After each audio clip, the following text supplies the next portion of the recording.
All right, we back with the Sunday episode. Depending on where you at. Appreciate y'all. Give me a second. I gotta silence my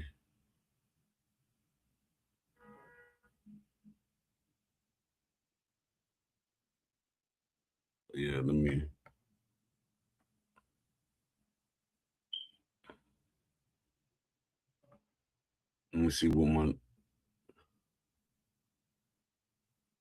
YouTube looking like. Excuse me.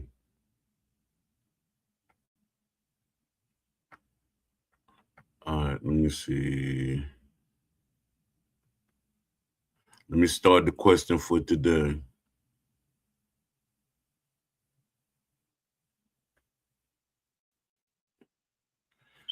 Well, it's the poll for the day.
All right, got my question up. Got the show about to kick off. Give me a few seconds. Try to get somebody, at least one person in here, two people in here. Let me see.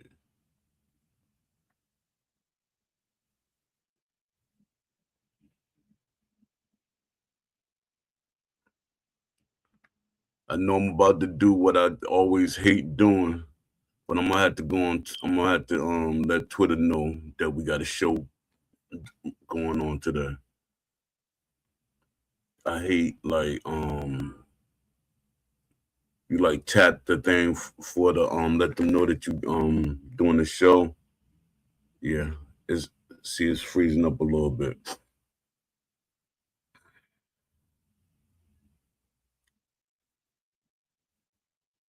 All right, let them know we're live. It didn't really do too much.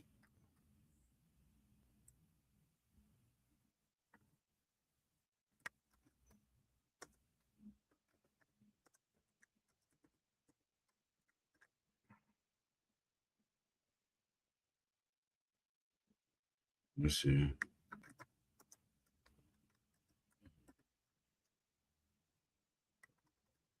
Give me a second.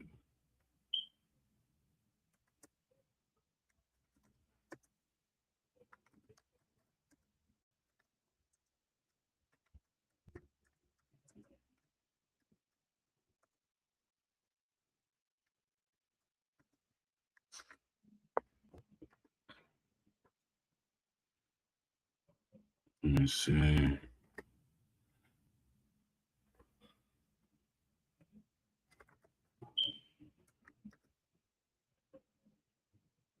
Um,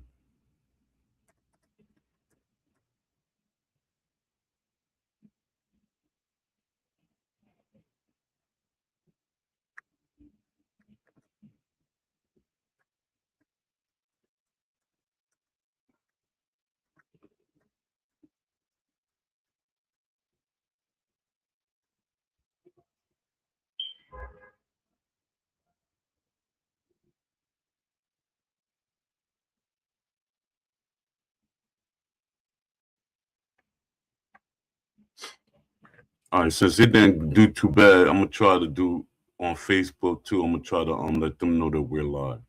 I'm gonna let Facebook and I'm gonna let LinkedIn know we're live. Try to get a couple of people in here early. I mean, to join the show. All right, let me see. Close that. Let me see Facebook. Let me see. Come on, Facebook. Don't act up today, please. Please don't act up, Facebook. We're doing good. We're doing good. We're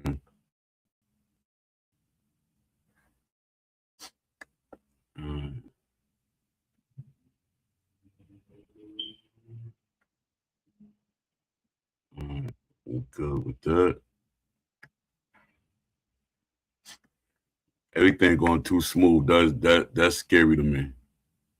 Too smooth. All right, now let me do LinkedIn.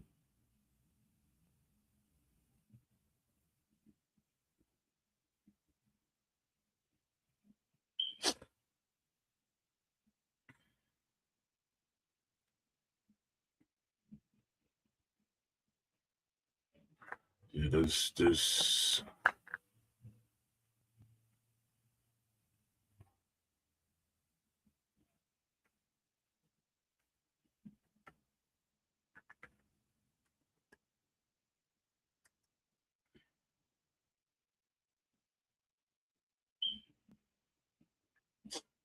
All right, let me see. I'll close that.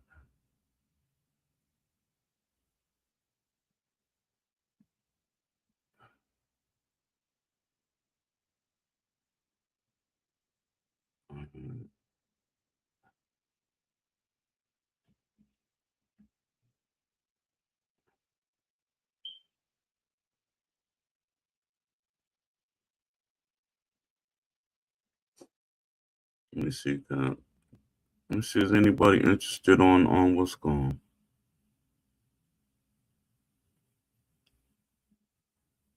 Might get somebody from the Discord.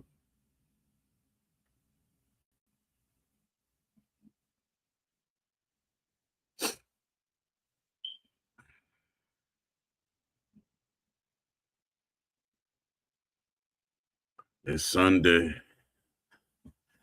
for me. I don't know where y'all at in the world, but it's Sunday for me. Let me see. On my Discord, the boxing video game wish list. Be heard. I'm putting it in there.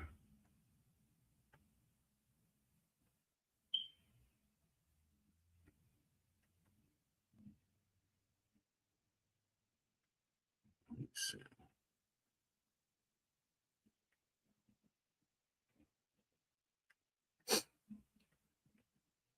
Give me a second.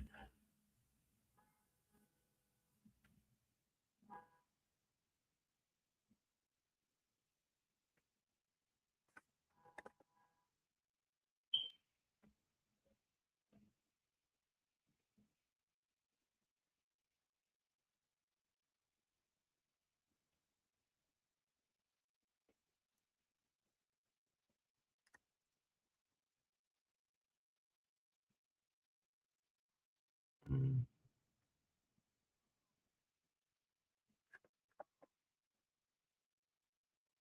copy.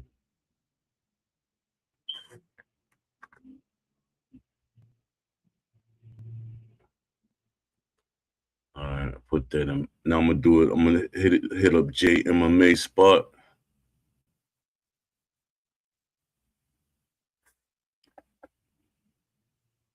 Hopefully, I get some traction.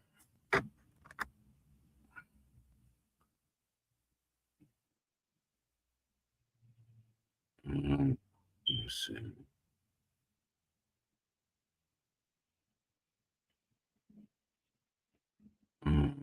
I can't put it on the there. I can't put it in there.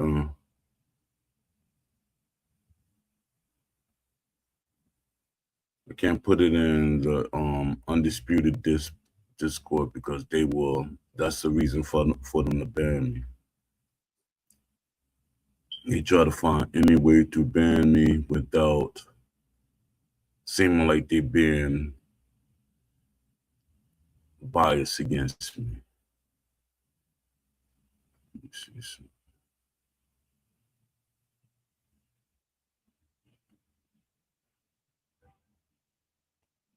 Let me see.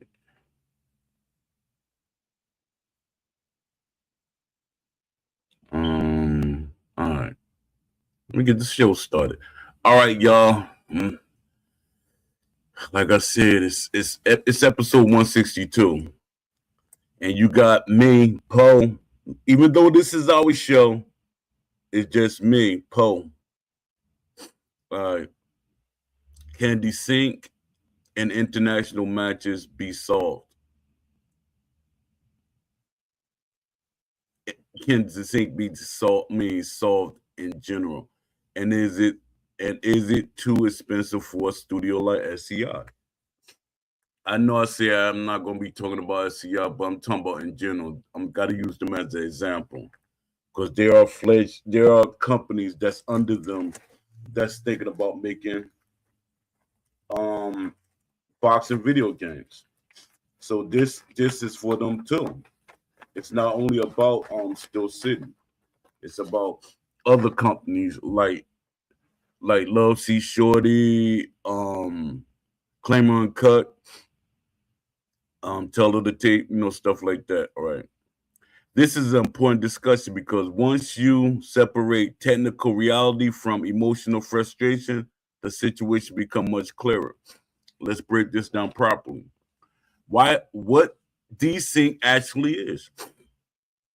It is a realistic in a realistic boxing game. In a real-time boxing game like Undisputed, desync happens when player A's game state does not equal player B game state. Inputs arrive at different states. Different times. Physics resolve differently on each client. Animation states diverge. This is not about speed of light limits. It is about network architecture, recalization, logic, and determination. Is internal play technically possible? Is international play technically possible? Excuse me. Yes. Every major competitive fighting title operates internationally. Street Fighter 6, Tekken 8, Mortal Kombat 1. And I hate using them examples, but that's what I got to use. These games are real-time, frame-precise, input sensitive, animation-driven. They function globally because they use rollback net code, input delay buffering, deterministic state simulation, server attribution, or peer validation. The problem is not physics. The problem is implementation. White boxing is harder than traditional fighting games. Here's where nuance matters. Boxing games often include continuous locomotion, not 2D lane based. Dynamic foot plan, physics-based punch resolution, variable weight transfer, procedural reaction, clinch physics, rope interactions. Unlike traditional fighters, they are not strictly frame-locked animation exchanges. If your boxing game relies heavy on real-time physics forces, if your boxing game relies heavily on real-time physics forces, floating point calculations, non-deterministic rigid body interaction, then rollback becomes harder. Not impossible, harder. That means engineering time increases. That means engineering time increases, not development, engineering. So that right there tells y'all a lot. Can desync be solved? Yes. Yes. Yes, desync can be solved. Got an allergy. Something got me with an allergy. Don't get colds, I get allergies. All right. Let me see. Can desync be solved? Yes, it requires architectural changes. There are three realistic approaches: a deterministic simulation plus rollback. A deterministic simulation plus rollback refactors physics to deterministic logic. Store input history. Resimulation frames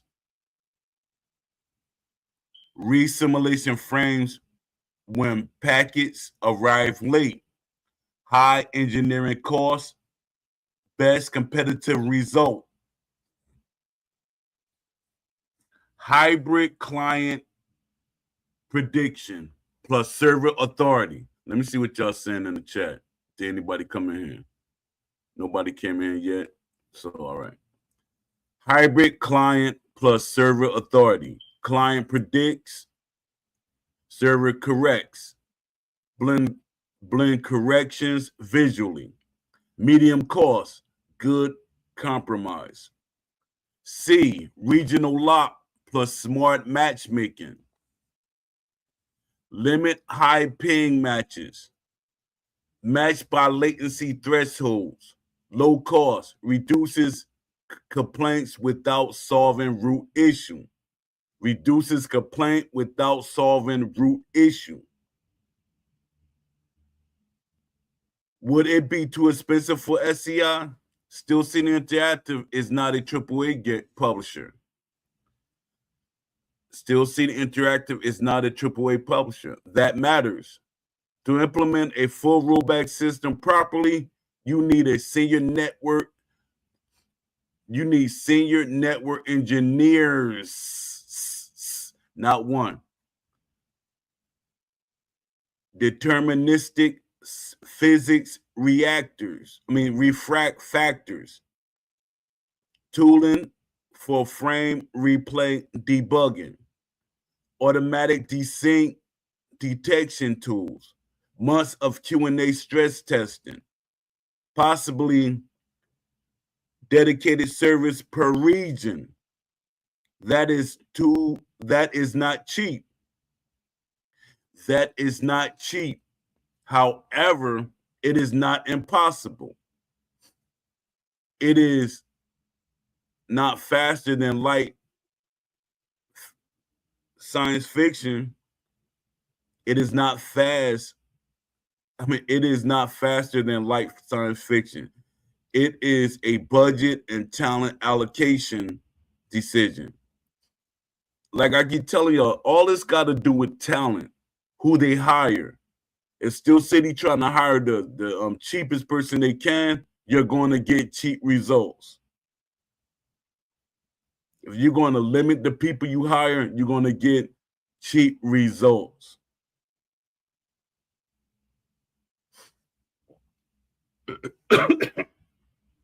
They got too many people on the team working on. They're taking them to work on everything.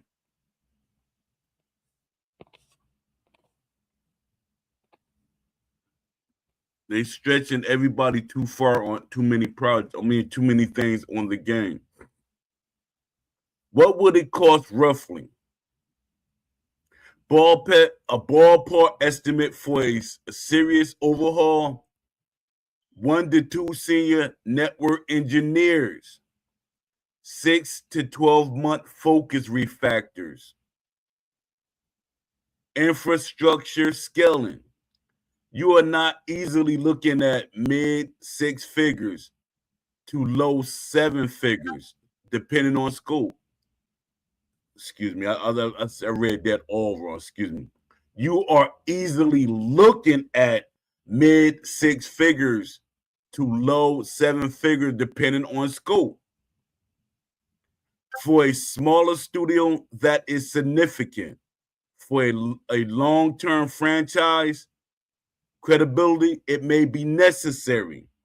For a long term franchise, credibility, it may be necessary. Steel City got to put money in to make sure that this system works. The real question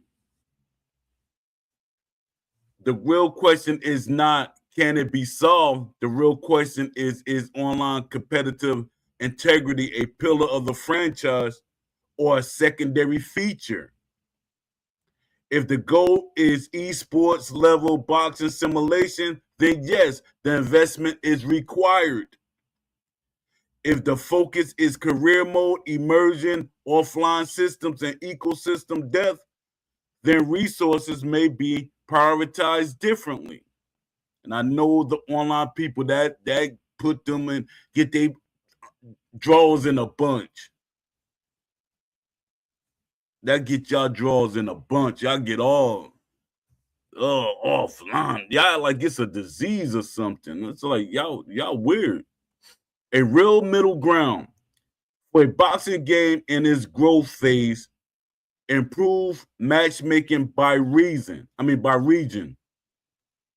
Improve ping indicators.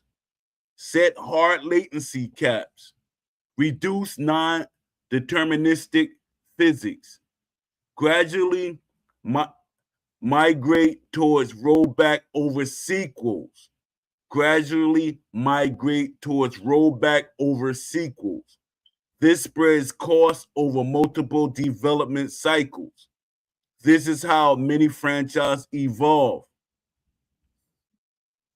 You hear that, Steel City?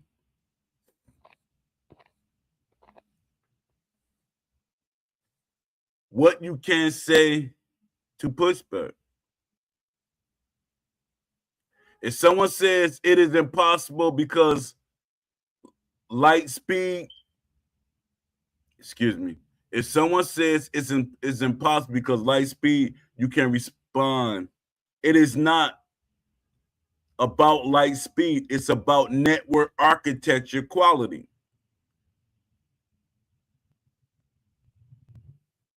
If someone says boxing can't work online, my response is every real-time fighting game works online. The difference is engineering maturity and design constraints. Can desync between countries be solved? Yes. Would it require serious engineering investment? Yes. Would it be too expensive for SCI? Not impossible, but it will require prioritizing online architecture as a core pillar rather than a feature layer.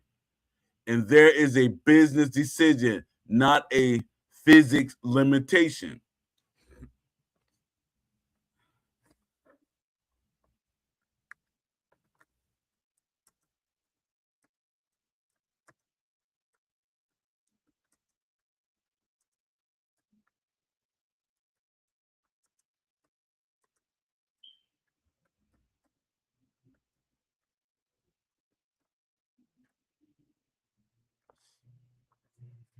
Let me see. Let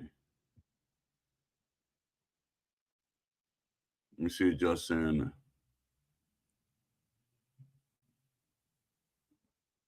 What's up, Lamont Davis? Appreciate you coming through. I'm Precisely. Salute. Salute to both of y'all. All right. Can both the desync situation and offline be priorities? Absolutely. But only if it's structured correctly. The mistakes studios make is treating online stability and offline depth as competing features.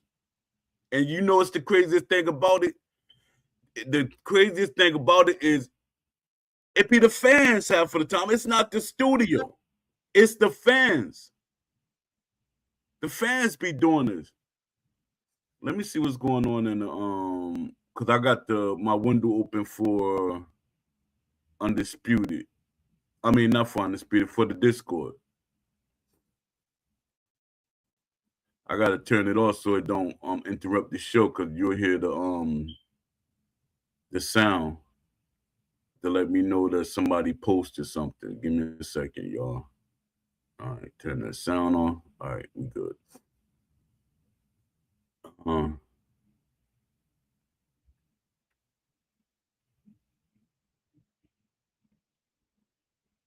I wonder. This the funny thing is, once the trial is over with the Undisputed, will there will people buy it? Will they still buy the game? All right. Let me see just saying in the chat. Nothing. All right.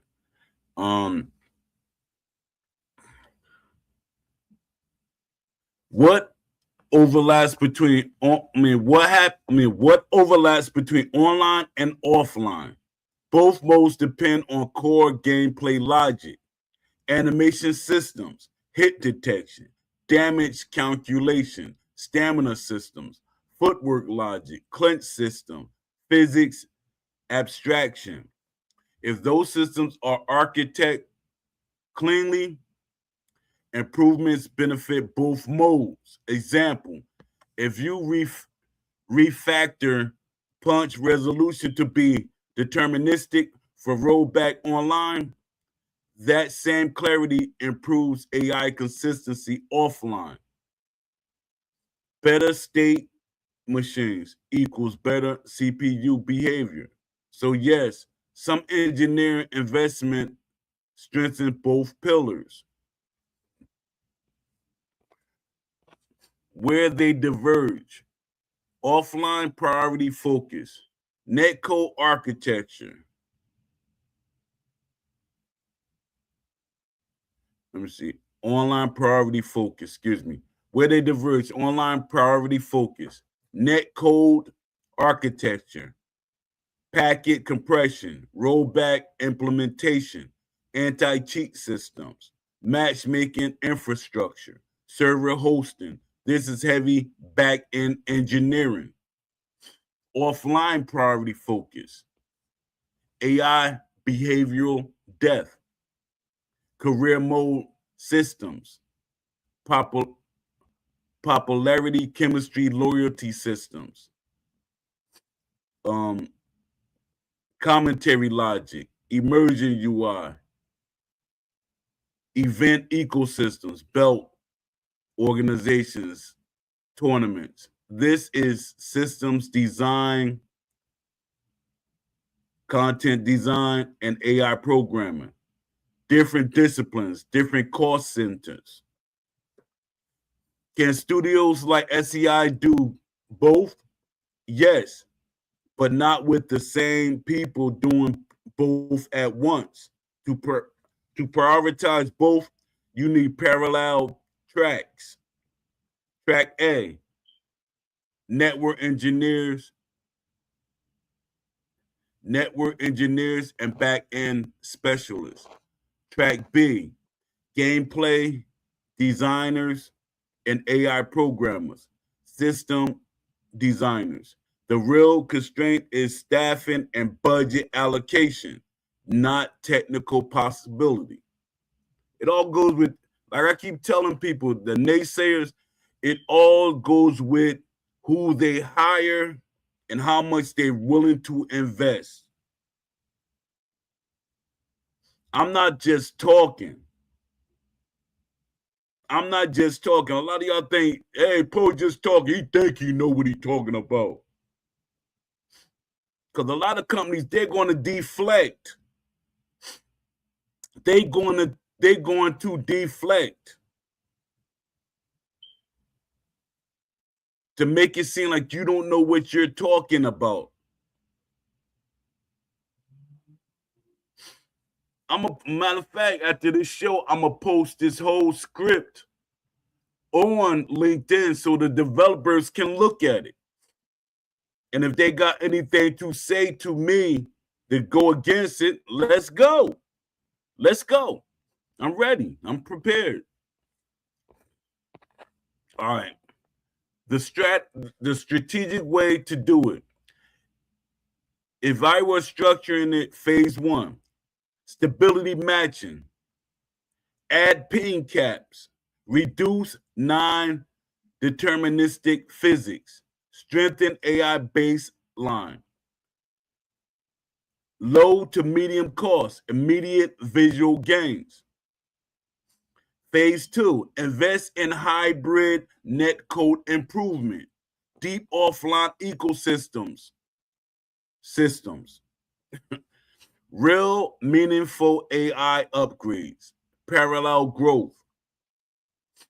Phase 3, roll back refinement, career ecosystem expansion, community tools and leagues,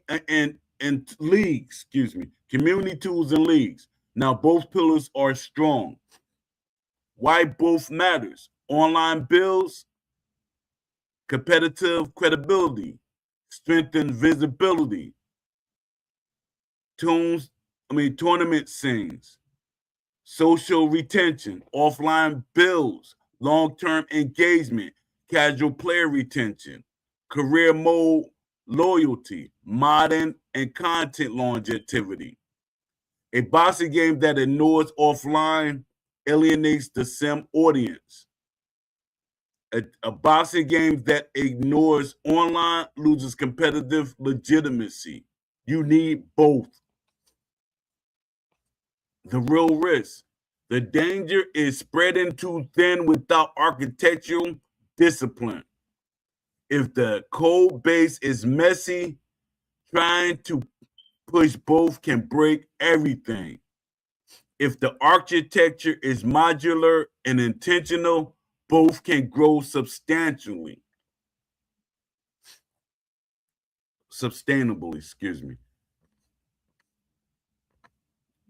Yes, both can be priorities, but only if leadership treats them as pillars. Engineering is structured in parallel tracks. Scope is phased intelligently. Architecture is cleaned up early. It is not impossible. It is not fantasy. It is resource management and long-term planning. Let me see what y'all saying here. Maybe sometime this week we get news on where SCI wants to go from here with Undisputed. I hope so. But it seems like they're so comfortable with not giving us anything, they're not going to give us anything. I think at this point, they really don't care.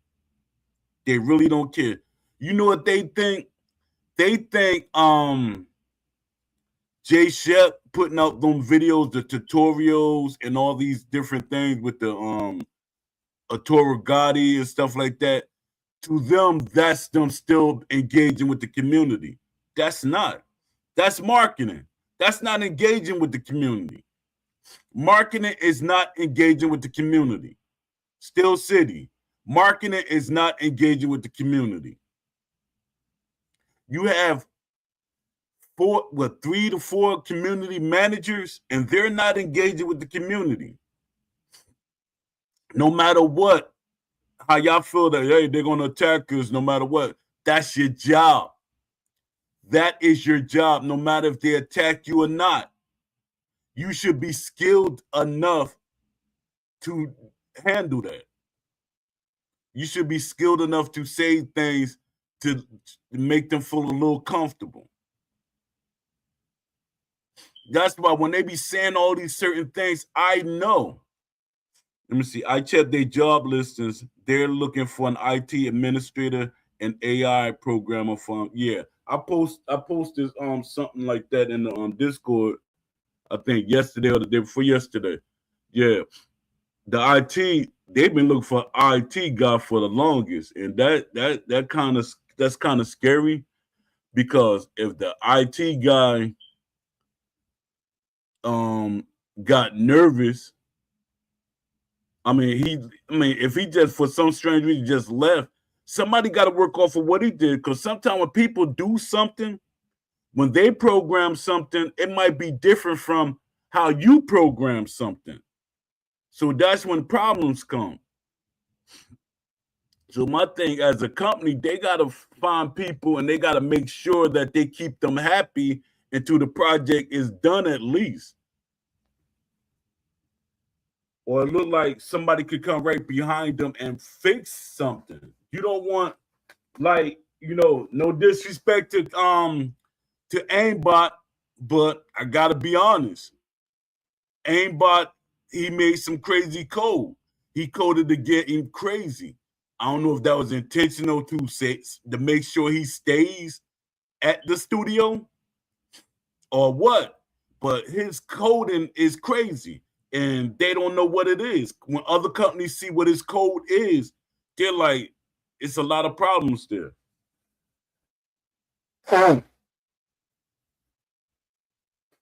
Excuse me. Yeah, I saw that. Let me see. What's my timer looking like? All right. Yeah, I really hope Steel City really like come through for us. It's 11 people here. We got 10 new people that's watching the show. I appreciate y'all. Appreciate y'all for watching the show. I appreciate everybody that comes and watch the show. And like I say, this is our show. You can come on at any time you want to. Let me see. 2 people think SCI can fix the desync if they hire the right person or people. Let me see.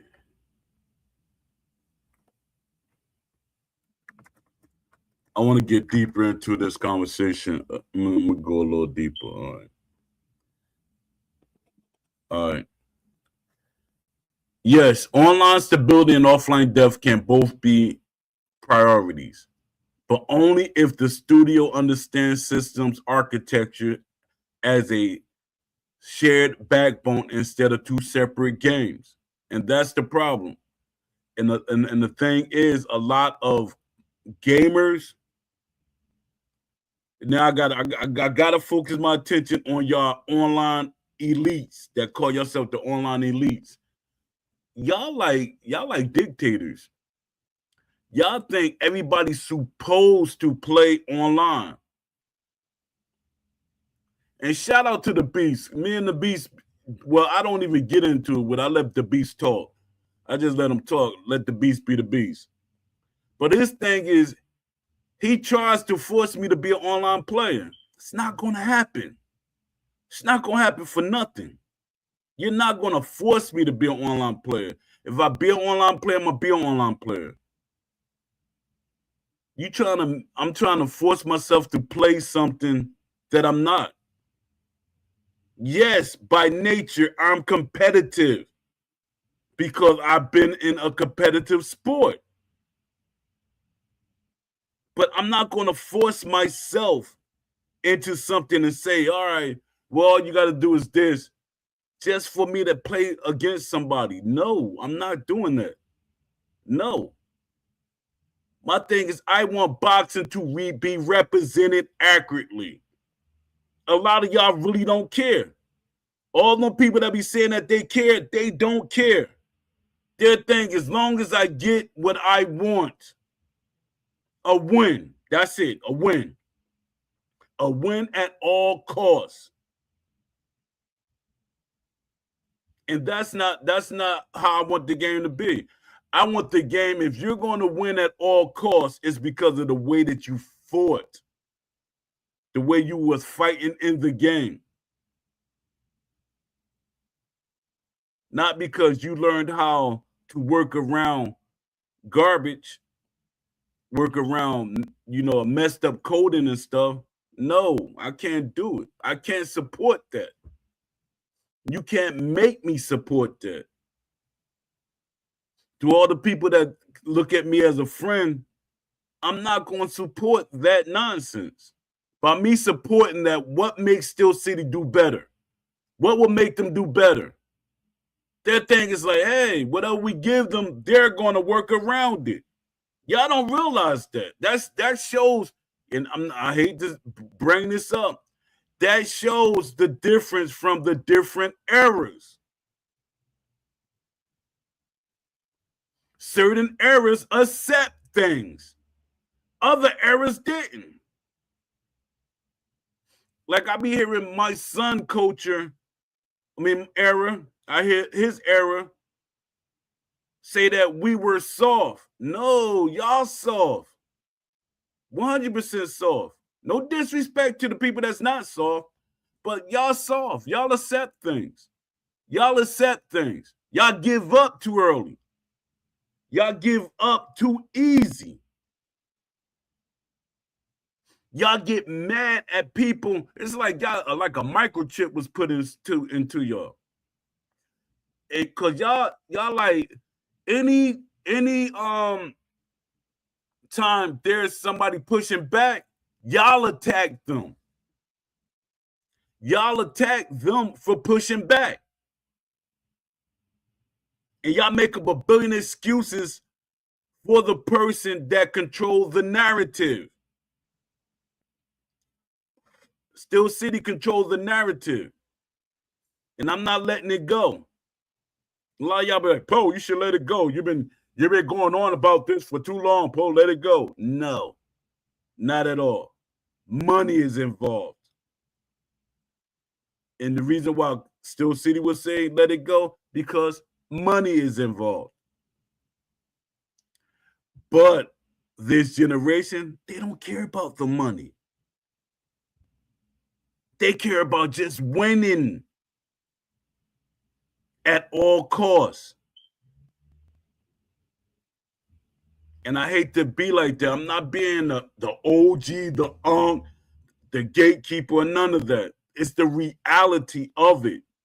You got to, a lot of y'all get too emotional about stuff. And shout out to Juice, always calling me emotional. I'm not emotional at all. You really don't know what emotional is with me. Trust me. Trust me. You don't know what emotional is. Juice is super disrespectful. Super disrespectful. You're my son age, Juice. I respected you. And you act like I supposed to respect you. No, I respected you for what you were doing earlier. Then you just start attacking me. You just start attacking me. You ain't gotta, when you go out your way to reply or say something directly to me, that means you're doing it intentionally. And it's no emotion attached to it. But I'm gonna have to say something. You saying it's emotional because I'm responding. An idiot would not respond. I'm like, yo, I said all of the content creators, I respected. I respected all of them. Then the ones who start being disrespectful, I start saying things to them. Talking about emotions. You're emotional, Bo. You're too emotional. No, my passion and my emotions are two different things. Trust me. And then I gotta bring this up. I gotta bring it up. I don't care how mad you get because you can't beat me. I don't care how old I am. Jokers keep saying, you always act like you're the only one that boxed. I went farther than you did. I went farther than you did. I can show my awards and you can show your awards. I could get proof that I was 3-time Golden Glove champ. Golden Gloves are very hard to win. The Golden Gloves. I went to the Golden Glove Nationals. I went to the Nationals. That is right before you go to the Olympics or you go to the trials and stuff like that. I went to regionals. So when you start trying to disrespect me, be trying to take snipes, understand what you're talking about. For me, it's like me comparing my career to Shannon Briggs or any of them boxers that were successful. They went further than I went. They went way further than I went.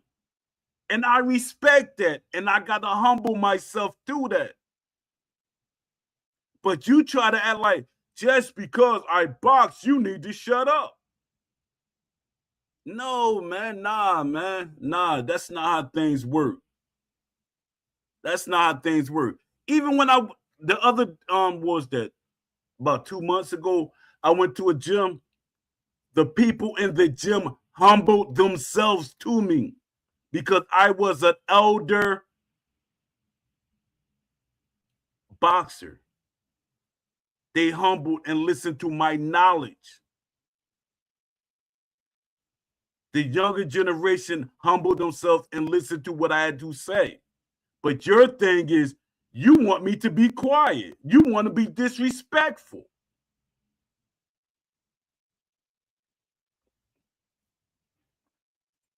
And your thing is, you think you know everything. If you don't like what I gotta say, you ain't gotta listen to it. I'm not forcing you to. Let me see what y'all saying in the chat. Yeah, because this generation is crazy. Like you're blaming everybody for everybody's mistakes. You're blaming every adult for everybody's mistake. No. I grew up in the I'm going through this whole thing, but no, I'm gonna talk about it. I grew up in the era when there were drug dealers and crackheads and all these different things. I didn't make an excuse for it not to keep pushing. I didn't blame everybody. I'm not listening to him. I'm not listening to that person. I'm not listening to this person. My thing was I was always seeking knowledge. I was always seeking knowledge. And if you don't believe me, I was seeking knowledge so much. It was one of the Wu-Tang road managers. I linked up with him. His name is Zach Mana Law. No lie. You ask him who is C Knowledge of Law. Ask him who is that. Ask him who is C Knowledge of Law in Newark. Now born. I was going to get knowledge from every different. My thing, I humble myself. My thing, I want to learn about things. I want to learn about different religions. I want to learn about stuff. But y'all thing is y'all want to attack people because of their age. Not because of what they're saying, because of their age. And you feel it's going against you. I'm not against the youth. I have a son. I always try to encourage my son. My son is not disrespectful. And that's why it bothers me when you say something, King Juice. That's why it bothers me when you say something. Because when I look at you as my son, not saying that you supposed to respect me like my son, but it's still respect. In my age, and I never tell nobody my age, I'm 56. I'm 56 years old. I respect people that's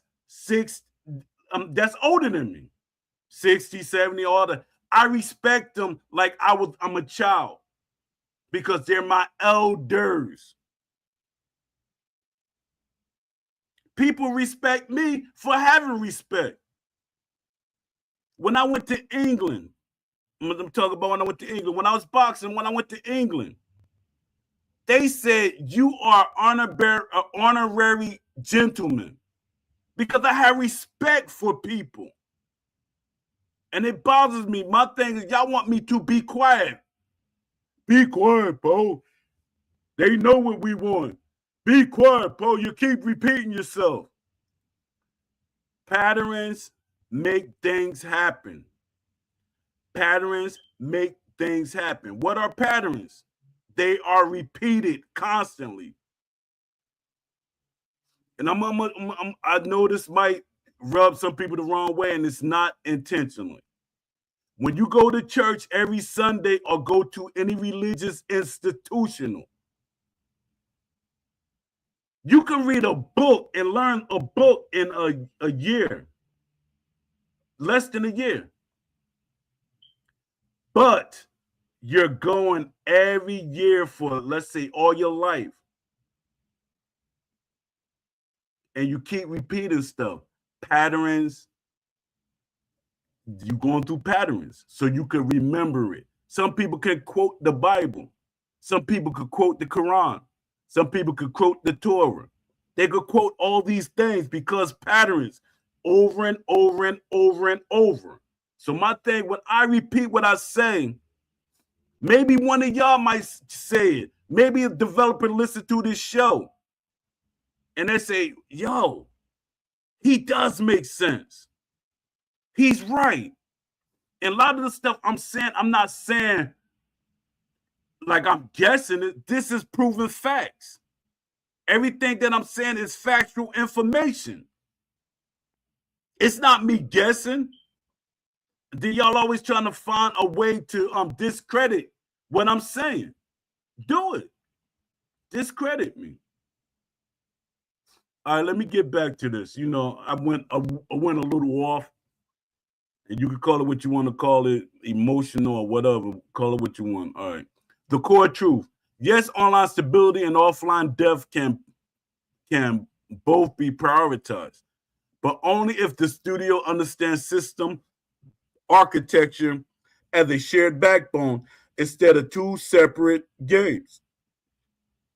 If they treat online and offline as two disconnected features, they will fail. If they treat them as two expressions of the same core simulation, they can succeed. The foundational layer, everything sits on this. Before you even talk about modes, you need deterministic hit resolution, clean slate machines, idle slip, punch, hurt, clinch, rope, daze, and knockdowns. Consistent stamina and fatigue curves, animation, event discipline, fractured, accurate input recording, clear separation of simulation versus presentation. If this layer is weak, both online and offline will feel broken. If this layer is strong, both benefits automatically. This is not a mode investment. This is a simulation investment. Why online systems often expose offline weakness? These same issues often reveal physics, not determinism. Float point drift, poor authority handling, over-reliance on ragdoll impulse, animation timing inconsistency, fixing those for rollback or server authority improves. AI fixing those for rollback or server authority improves AI retention, reaction time. AI reaction timing, punch, readability, hurt, state transition, replay accuracy, CPU decision logic. So improving online infrastructure can actually make offline feel tighter. That's the part people miss. Why offline dev protects the franchise? Why offline death protects the franchise? Now flip it. Even if offline is perfect, a boxing game dies without deep career mode, dynamic rankings, organization politics, belt fragmentation, media and popularity systems, trainer chemistry, boxer tendency and styles. Competitive players are loud. Offline players are numerous. Competitive players are loud. Offline players are numerous. Offline players buy once, play longer, create content, recommend to friends, mod the game. Offline is stability. Online is visibility. Both are needed are needed for a sustainable ecosystem. The financial reality, let's be practical. For a studio like Steel City, a full AAA level rollback overhaul is expensive, but a phase architecture cleanup is not AAA only. What costs the most is senior network talent. I said that. Why do I know these things? People be getting on me. Why do I know these things?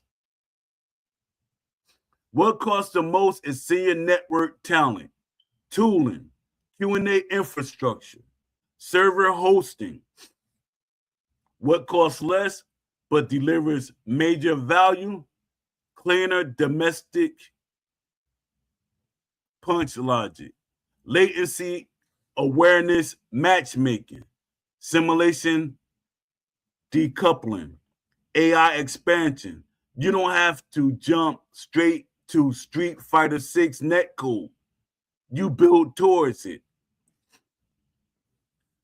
The real strategic blueprint. If I were advising leadership, I would structure it like this. Pillar 1, simulation integrity and refracture core combat system. Make outcomes predictable and reproducible. Log input per frame. Everything improves from here. Pillar 2, competitive stability. Add ping indicators. Hard latency caps. Region prioritization. Hybrid reconciliation improvement. This reduces 70% of online fracture without $1 million rewrite. Offline ecosystem death. Simultaneously expanded. Boxer archetypes, tendencies, popularity systems, chemistry systems, dynamic event engine, rank simulation. This keeps player engagement while online architecture evolves. Why pick one is a false choice? Why pick one is a false choice? When people say they can't focus on both, what they really mean is they can't afford chaos. You can prioritize both if roadmap is phased, teams are compartmentalized, architecture is modular, scope creep is controlled. The failure isn't ambition. The failure is undisciplined execution. I said that. The undisciplined execution. They rushed this game. The game was rushed. Let me see what y'all saying in the chat.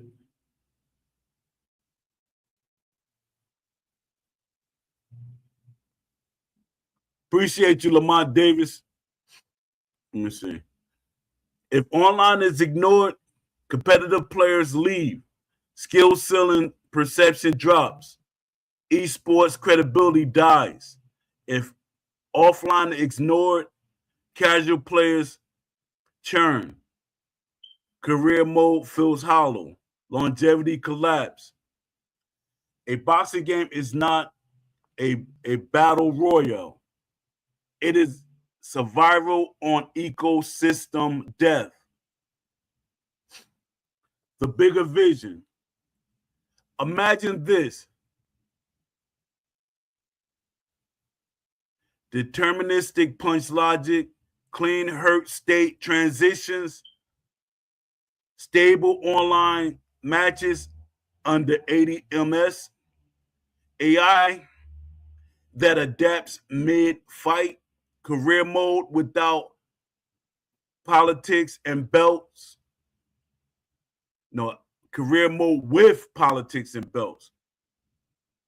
Community tournaments with sync replay. That is not science fiction. This is architecture plus patience. Final reality check. Can both online and offline be priorities? Yes, but only if leadership accepts it takes multiple development cycles. It requires hiring correctly. It demands clean code discipline. It requires resisting short-term cosmetic features. And that's the problem right there that happened.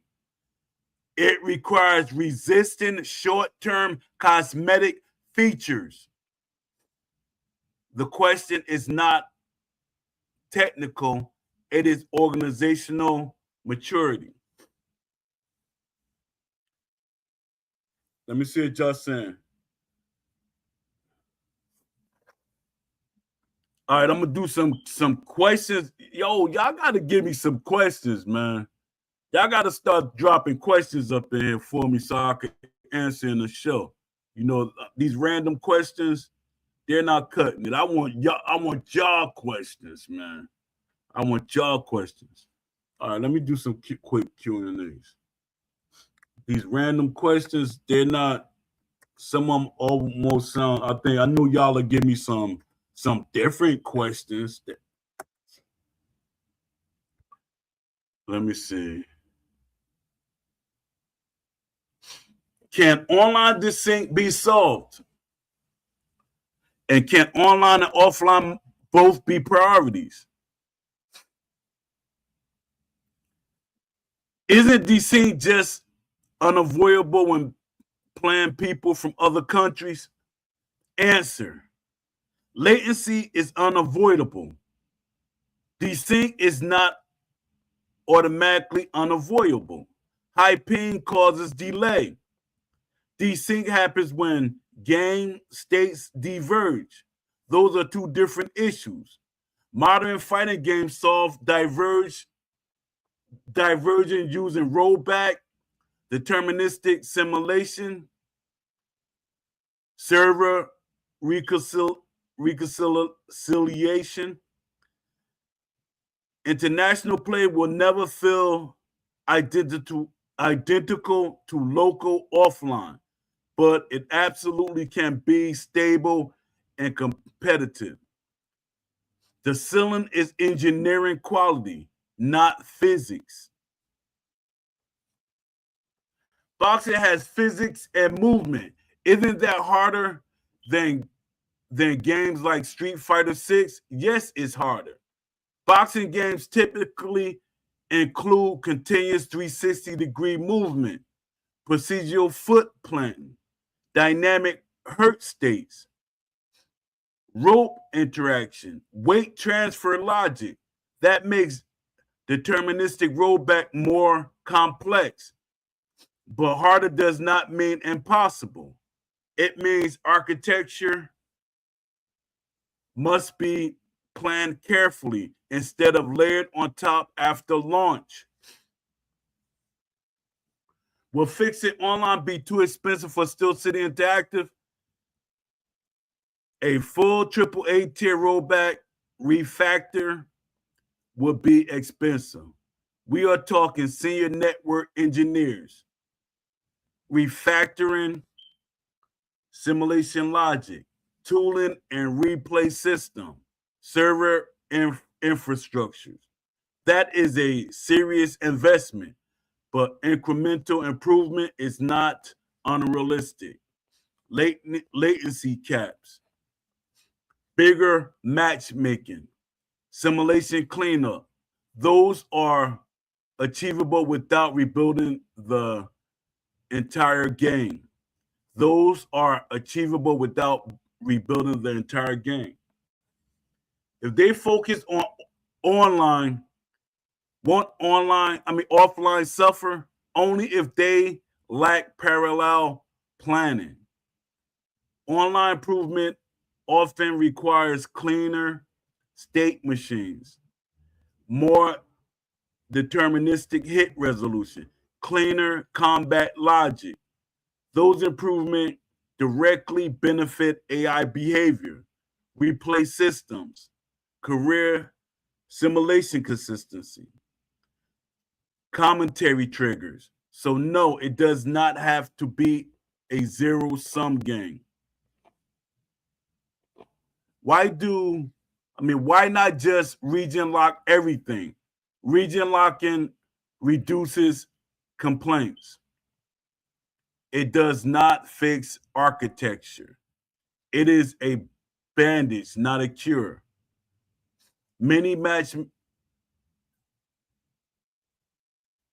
Smart matchmaking with paying thresholds is useful, but long-term credibility requires structural solutions. Is online really that important for a boxing game? Online provides competitive validation, stream visibility, tournament scenes, skill-based reputation. Offline provides long-term engagement, career immersion, ecosystem depth, franchise loyalty. A boxing game that ignores online loses competitive legitimacy. A boxing game that ignores offline loses longevity. Both are pillars. Can both realistically be priorities? Can both realistically be priorities? Yes, with conditions. It requires modular architecture, parallel staffing, phased development cycles, leadership discipline. What cannot happen is feature chaos. You cannot bolt esports infrastructure onto unstable systems. You cannot bolt esports infrastructure on unstable systems. When they say tiers, that's esports talk. When they say tiers, and when they were saying that, I knew exactly what they were talking about. I knew what they were saying. And if they try to make the game based only on that, the game is going to fail. Steel City, the game will fail. Nobody wants tiers. That should be an option for the online and the esports community, not for the offline people. Y'all trying to do away with everything just for the tiers. We don't want that. And I know people saying, hey, what's called has that? UFC has that. Let UFC be UFC. Y'all always try to make boxing be UFC. Let the UFC have that. We don't want that in the boxing. Check it out. That's what a survey is for. That's what a survey is for. But y'all scared to put it out. And a lot of these content creators are scared to endorse making a survey because it's going to prove everything they always been saying wrong. I'm not attacking the content creators, but I'm attacking the content creators. Because y'all don't want a survey. It's not going to work. It's not going. Why y'all not pushing for it then? Push for it and just say, hey, Poe, see, you were wrong. You were wrong, OJC. OG, you were wrong. Why y'all not pushing for it? Prove me wrong. I don't care what happened in the past. Right now is what we needed right now. Before they like really get deep into development of Undisputed 2. We need it right now. We need that survey. But I guess because OG is saying it, let's go against it. And that's crazy. That's crazy work. The foundation must be strong. You cannot build esports infrastructure onto unstable systems. You cannot build a deep career mode on sloppy combat logic. The foundation must be strong. Question 8. So what should a smart studio do right now? Stabilize matchmaking, add visible ping metrics, reduce non-detrimental physics, improve AI baseline, phase toward hybrid rollback, simultaneously expanding career systems, improve ranking in organizations, deep boxer tendencies, enhance immersion. This builds AI trust and depth. Is this about technology or management? Before I even answer it, management. It's about management. The technology is there. It's about management. 100%.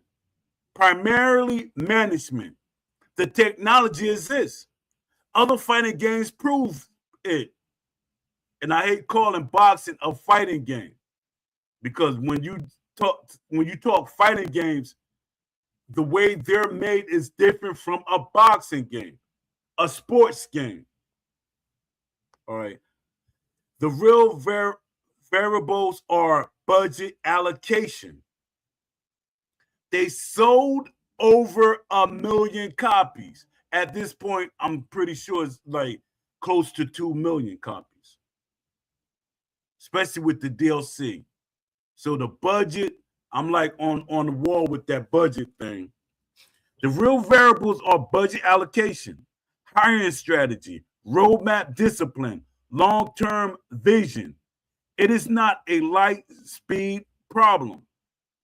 It is execution. It's an execution problem.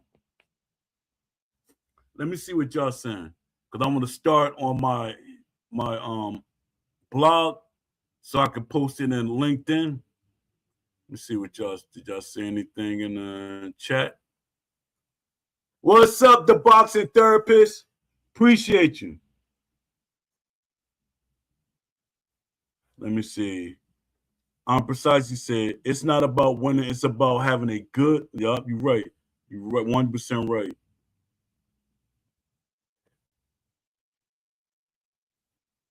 Let me see. The boxing. Let me see. Give me a second, y'all.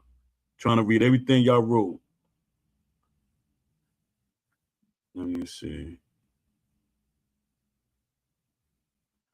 The boxing therapist said, why do people complain about desync? Even when I go through it, it's not that bad. I can play it and win. You know what people want to say, boxing therapist? You could win with something broken. That's what a lot of people gonna say. You just know how to win with something broken. Let me see. I'm precisely. It's not about winning. It's about having a good experience overall. Yeah, that's it. The game is sloppy, jank, feels terrible to play.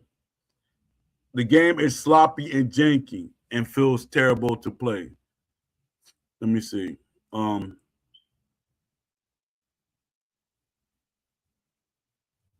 me see. the boxing therapist. Where have King Juice been? He stopped streaming Undisputed way before the rest of that clique that were affiliated with Steel City. He pops in the Discord every once in a blue moon, at least once or probably twice a week. And that Joker he make it his goal to attack me. And I'm like, yo, why are you attacking me? Why are you attacking me? That's crazy. That's crazy. I should tell my since King Juice is in Miami, and one of my friends, his name is Ham, Anthony Ham. He has a gym down there. Why don't I just start back training my son and let King Juice and my son fight? Let y'all fight. I start back training my son and y'all have a boxing match. And trust me, my son I got big hands. My son hands are bigger than me, and my son is 6'3". So y'all about the same height. And my son can take a punch. So my thing is, do you want that? Like 3 months? And, I'll buy the ticket and we come down to Florida and let my son spar you. Let me stop talking. That's street. That's talking street and ignorant. Everybody got their opinion. I'm gonna leave it like that. Cause I like King Juice, but it's just King Juice goes out his way to disrespect me, and that's the part that it bothers me. I'm like, somebody that you have some respect for. I like the young man is doing this. He was doing his thing, and I like what he was doing. But then he just go out his way to disrespect me. Like, I'm like, yo.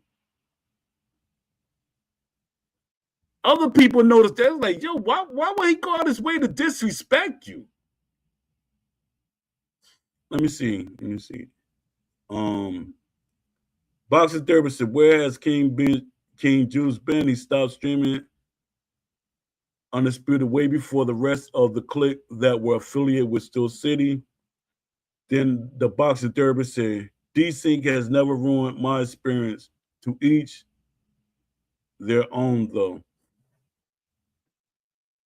I guess it depends on your matchup. I don't know. I'm not saying you wrong or not. I'm not disagreeing or agreeing because I don't play the game anymore. You probably get while playing.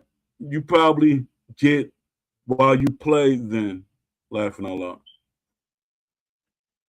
Can't have SEI listening to people like you. You'll make the game worse. you that's true though. That's true. Boxing therapists, no shade and stuff. But when you say that, that makes Steel City feel like, hey, it worked for him. We ain't gotta fix nothing. Yeah, we can't have SEI listen to people like you. You'll make the game worse. It's true. It's true. Let me see. Tevin Williams said, it's not about winning, it's about having a game that actually works properly. 100%. 100%. Appreciate you, Tevin Williams, for coming through, too. Y'all hit the like button, please. Let me see. I'm not saying it's not a problem. I'm saying people make excuses as to why they lose. Oh, okay.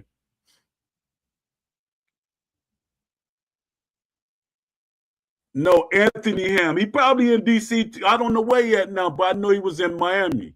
Anthony Ham. He's a trainer. He's from Newark. You said Lamont Davis said, "Poe, you crack me up, but you speaking facts." Yeah, man. I be trying to like in the community. Nobody, a lot of people don't see me as that guy, as being like, hey. He don't know what he's talking about. He's just talking and talking and talking. And my thing is, well, come on the show. I humble myself. It ain't got nothing to do with age or anything. I can humble myself. But it's like people attack me because I'm the older guy and you look at me as humble. It's like y'all won't really attack the beast, but Poe is more humble than the beast, so I'm going to attack him. And Beast will tell you, Poe has more experience than me. Poe went further in boxing than me.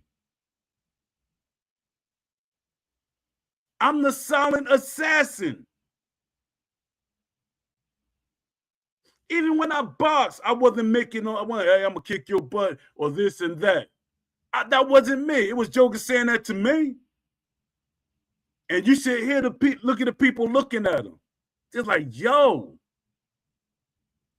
why are you poking that bear? It's some people thought when I boxed, they thought I came straight out of prison. That's how my body looked. That's how my body looked.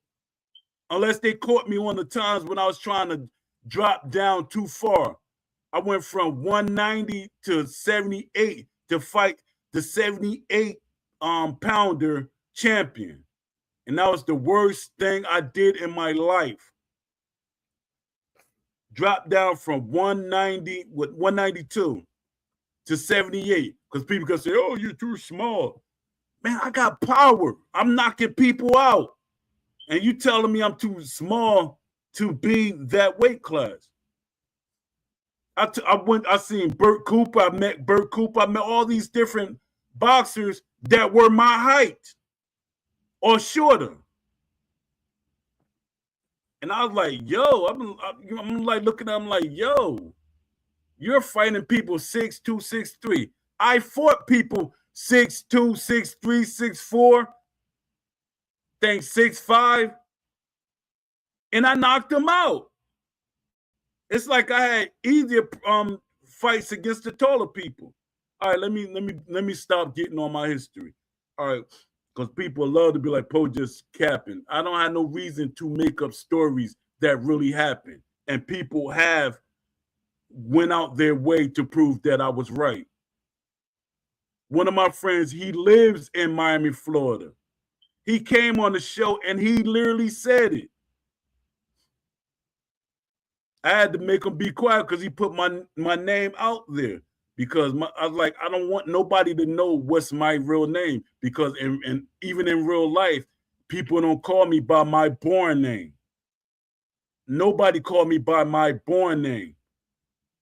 Every once in the blue moon, my mother called me by my born name.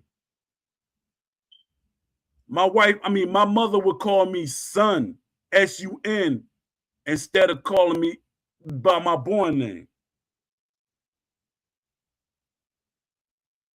But let me get off of that. I try to pull y'all into my life a little bit every so often. All right. Trust me when I tell you, we can't get something that plays 20 times better than Undisputed. Ain't it? Ain't it, brother? What?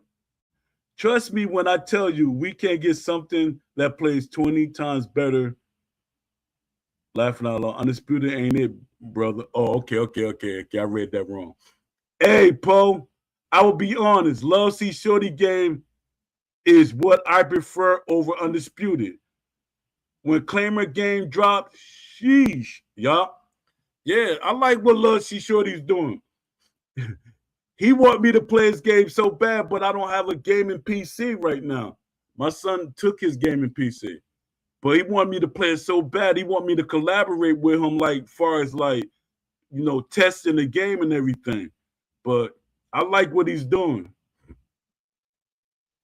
Let me see. Tevin Williams said, that's another thing. The short man style is not an Undisputed. Exactly. That's the thing that's what I'm talking about. That's why I could tell there's no boxers in the studio. All that CB boxing stuff, that's bullcrap.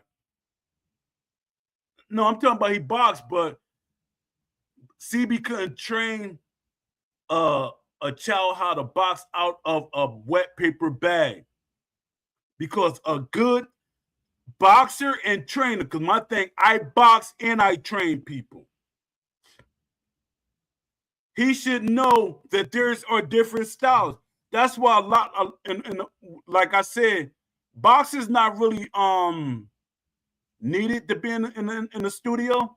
We need trainers and coaches, historians, because they're unbiased. Because when you get certain boxers in the studio, they're gonna say what they think boxing should look like, or they're going to push their style more than anything.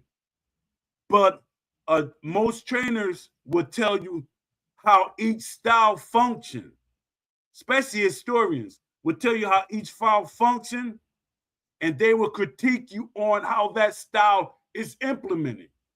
And no boxer does the style the same way. No boxer does the style the same way. Like with Larry Holmes, this is what I be getting on people about. And they be saying I'm taking it too serious. Money is involved. We're not getting this game for free. They're not doing us a favor. Money is involved. So I can critique it. Yes, I got a free copy, but I also put up money for other copies. So stop. Stop. It's like y'all be giving them excuses. Y'all give them so many excuses. It's shameful. At this point, it's shameful for the excuses. Nothing gets better with excuses. That's how you tell a child. Steel City is a child trying to grow into something better. Steel City is a child trying to grow into something better. And the thing is that Steel City has veterans. There are veterans on the market. So there's no excuse for Steel City.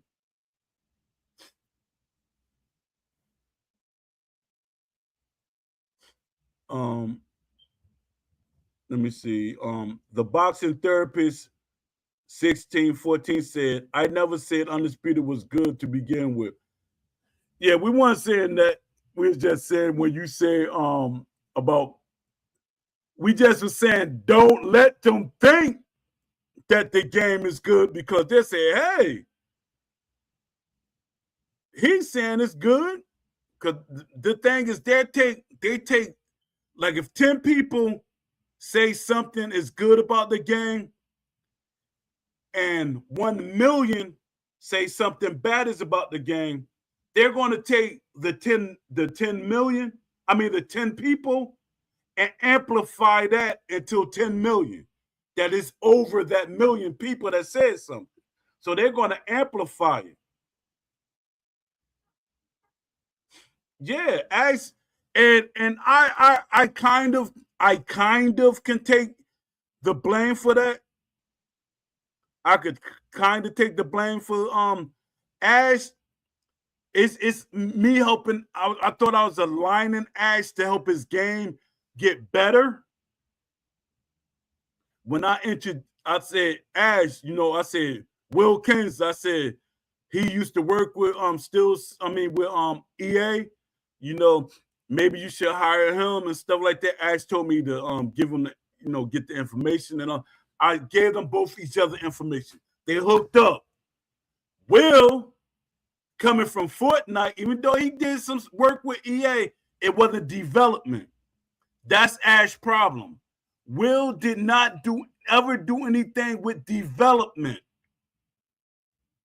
But Ash gave him, at first he started out, Ash let him be the what was that? I forgot his original title. But Ash gave him that. It was dealing with community.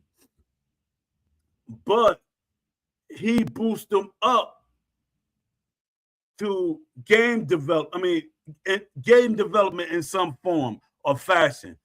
The product authenticity. How are you in control of product authenticity and the game is not authentic to boxing? How can you be? His thing is he trying to slowly make this game Fortnite. That's where he came from, Fortnite. He trying to slowly make this game into Fortnite. And I guess somebody snatched his wig off and told him, nah, man, it's not happening. We're not going that far. We're not going that far.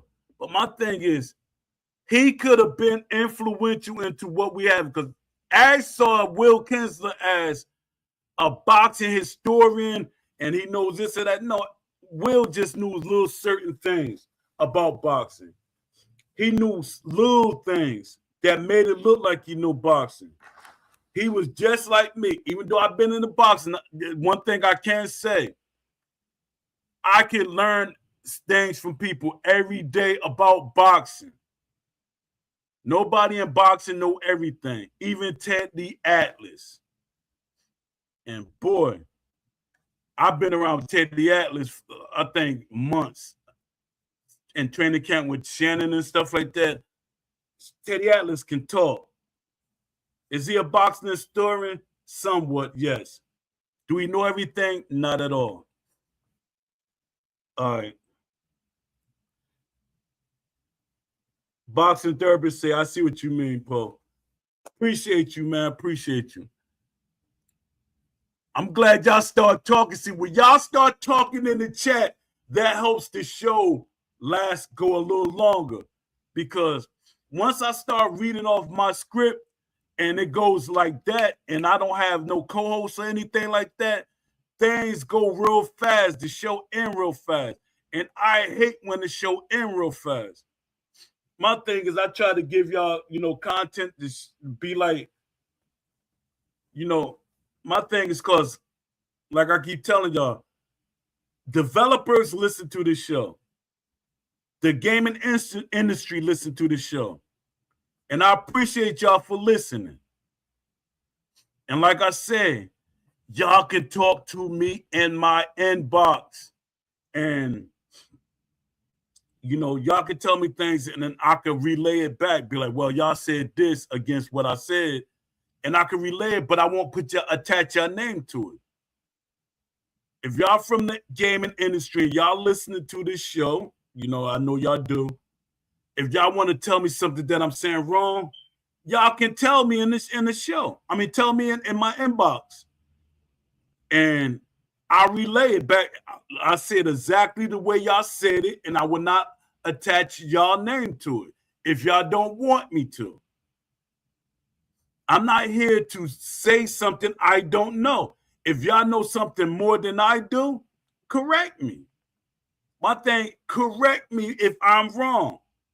And I feel that way with anybody. If y'all feel I'm wrong about something, correct me. Don't go off of y'all feelings. Don't go off of what the developers from said company is saying. Because the developers from said company can be lazy or don't want nobody to correct them.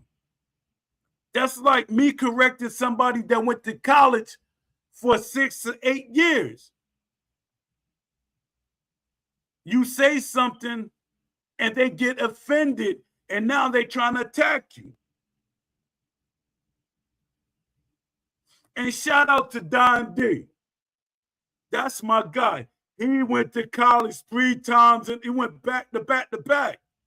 Shout out to Don D. And Don D don't correct me. He said, Poe, that's what you know.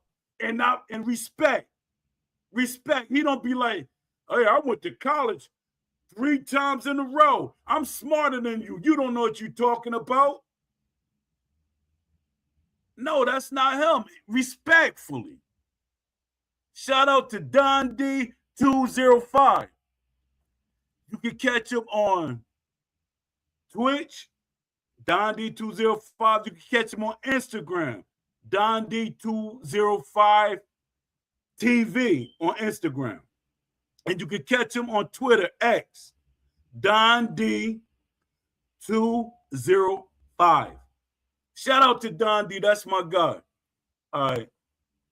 Let me see. The boxing therapist. Making boxing into a Fortnite style game is crazy.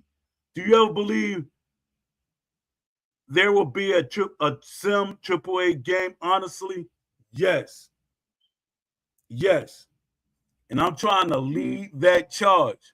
It's up to us because ESBC, that version, it was heavy on the sim. It was heavy on the sim. Then once they start taking out, they said, we got to take out the referee. Why? Why are they taking out the referee? Because they wanted the game to keep moving. No interruptions. They keep saying, oh, there was when they get too close, it'll start doing all this crazy thing. Stop, man. Stop.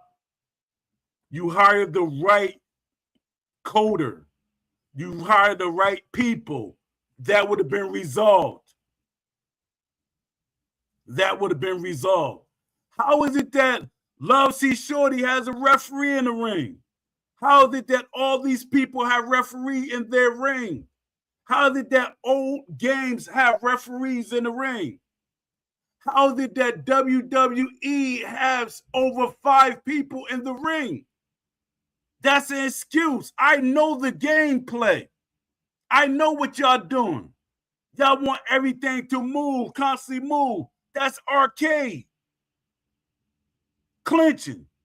Clinching was intentionally not in the game. Clinching was intentionally not in the game. That was something, even with EA. EA used to argue with that. I used to go back and forth with the developers. Back and forth. I had the whole community backing me. They didn't want clinching in the game, but they put it in there.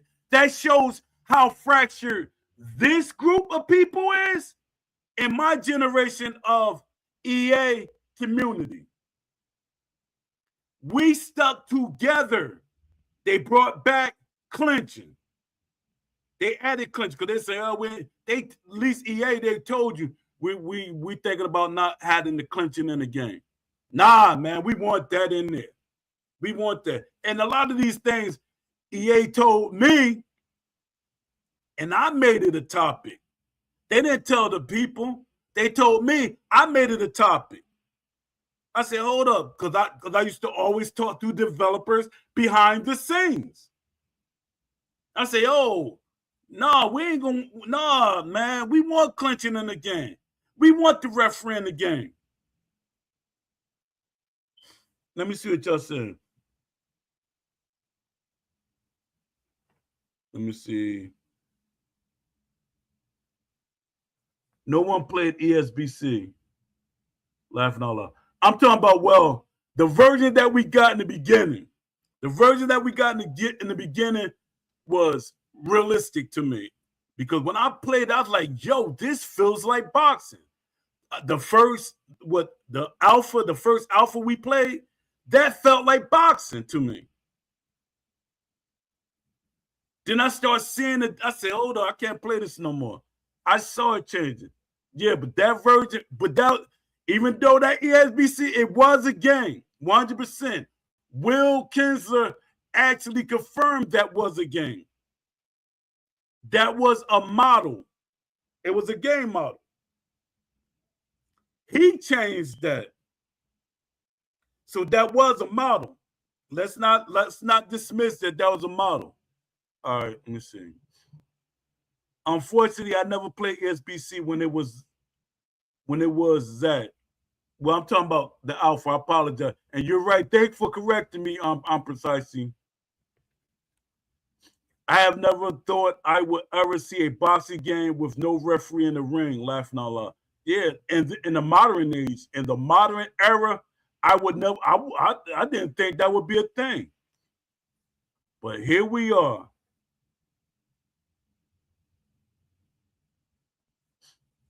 No, but the gameplay, it was similar to what we had for ESBC.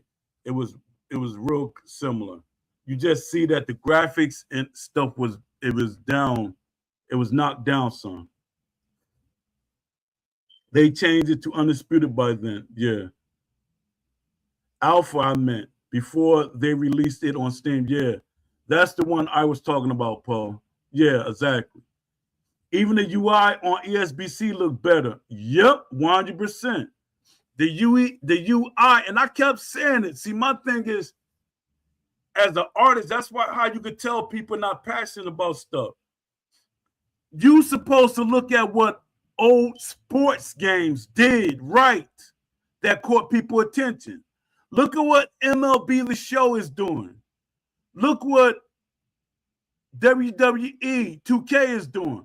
Look what NBA 2K is doing. And I know that triggers a lot of y'all. But look what NBA 2K is doing, the UI. That's how boxing should have been. The UI should have had better things done. And I gave ideas. The boxers should be able to be shadow boxing in front of lockers or in the dressing room. You're picking different boxers. They should flick up. Different boxers. They should enter the room or something like that. It should have more immersion into it. I could be here for days with ideas. Days. I got so many ideas. A lot of people be like, bro, those are not your ideas. You're not that smart. There's nowhere in the world you can have that many ideas. That's you not having that many ideas. Not me. Because y'all think y'all always want to blame everything on AI. Y'all want to say, those are AI ideas. They're not yours, Poe. Poe been making ideas and wish lists before there was AI. So stop with the nonsense. Stop with the nonsense. Let me see. The game looked, I'm precisely said, the game looked like it had soul and life.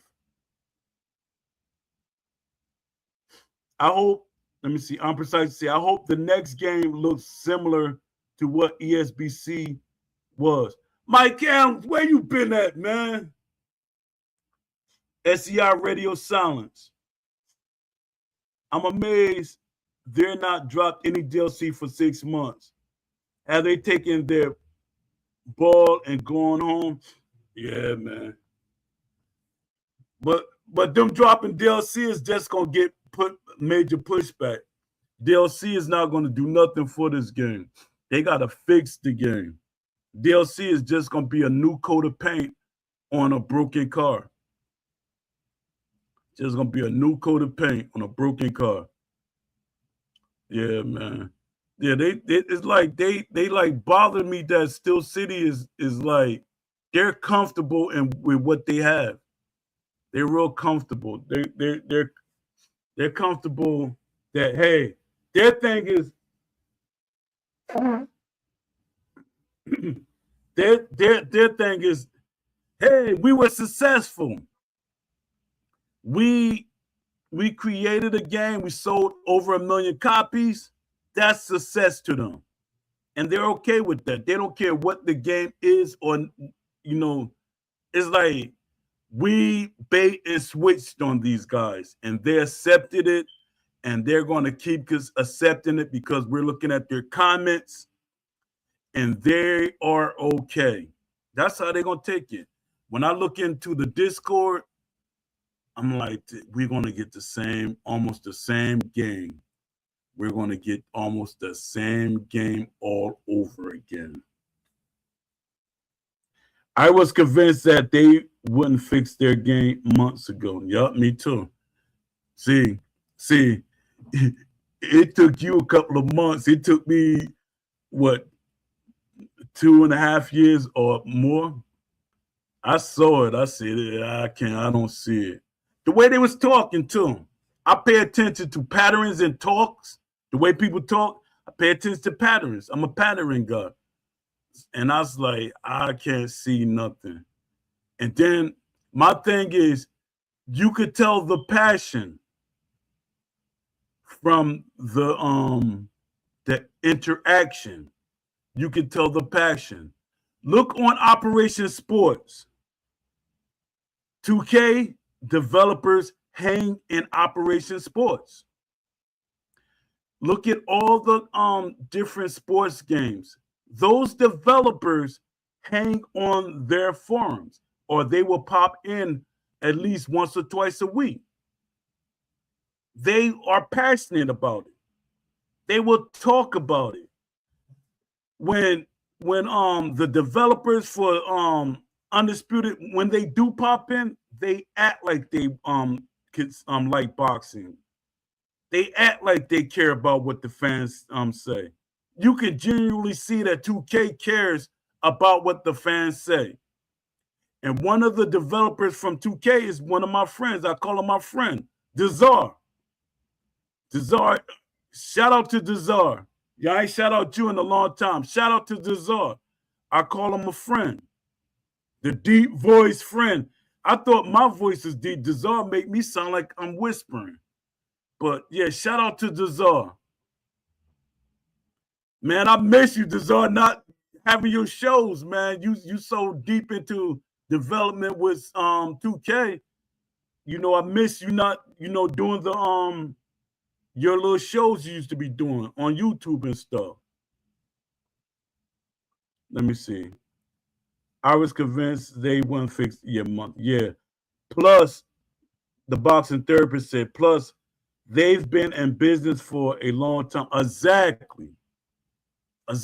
People keep calling them an indie company.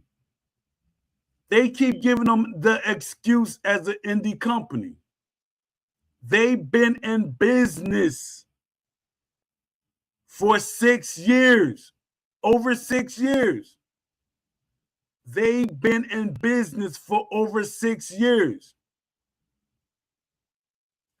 When EA, now I can add 6 games. EA made 6 games in 6 years. When they first made a boxing game, because this is what y'all always do. Well, it's EA. When EA first started out, they didn't have all these developers. When EA first started, they didn't have all these developers. And even when you look at the developers, like when you look at the critics for Fight Night Champion and stuff like that, they didn't have a lot of developers working on that game. It says they had over 500. If it was over 500 people that really, really worked on Fight Night Champion, that game would have been incredible. Offline, online, and story mode. But it wasn't. What it is, they will say the janitor is the developer. The person that brought the coffee is the developer. Or they had a certain developer that was working on another project. They come in and say, all right, this is how you fix this. And they help them do that and they leave. But there wasn't developers constantly there. There wasn't 565, something like that in the studio. It wasn't that many people working on Fight Night Champion. There's not a lot of people that work, especially when there are studios. When you say 2K doesn't have their whole studio working on NBA 2K. They have different games. EA has different games.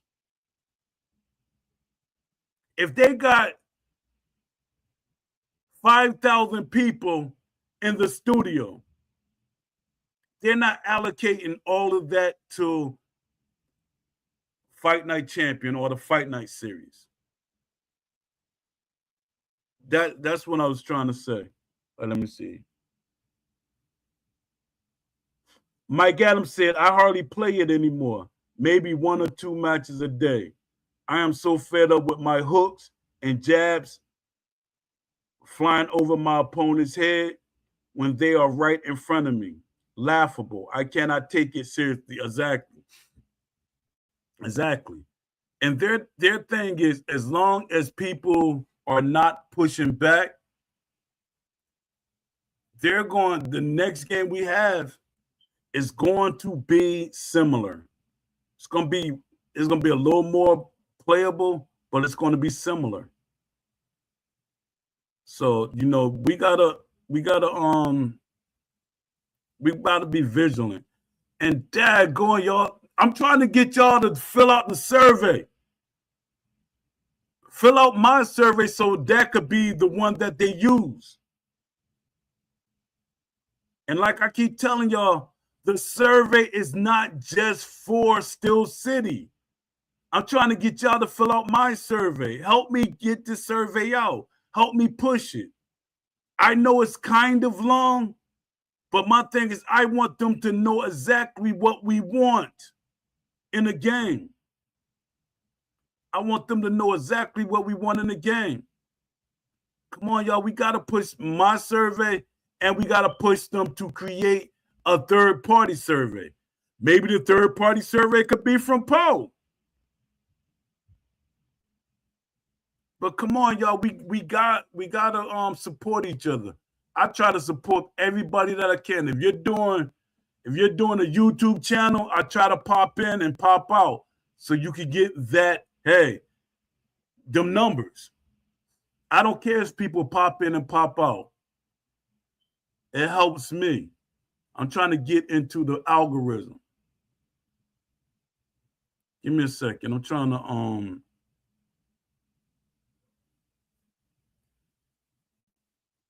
yeah, we gotta push this survey. Cause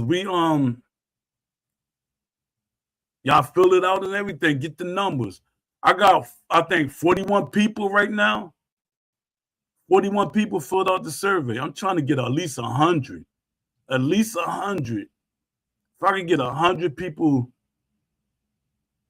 100 people to fill out the survey, that right there will help companies say, all right, it got 100 people. Maybe we should make a survey. Maybe we should look at the survey.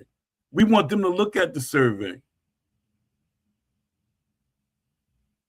Y'all don't know how I be on this I be on LinkedIn. I be on everywhere that I could get a developer or the industry attention. I'm trying to pop in and show them that, hey, this is what we want. We need y'all help to get it. This is what we want. We need y'all help to get it. That's what I be doing. Y'all think I'm trying to be that person trying to get famous and get my YouTube. I don't care about all that.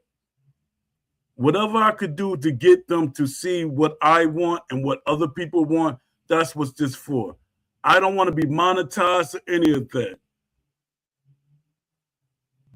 But if monetization happen at some point, like I get 1,000 people to see my channel or something like that, then I'm gonna use it. But I'm gonna put the money back into the community. I'm gonna put the money right back in the community because this is not what I want this for.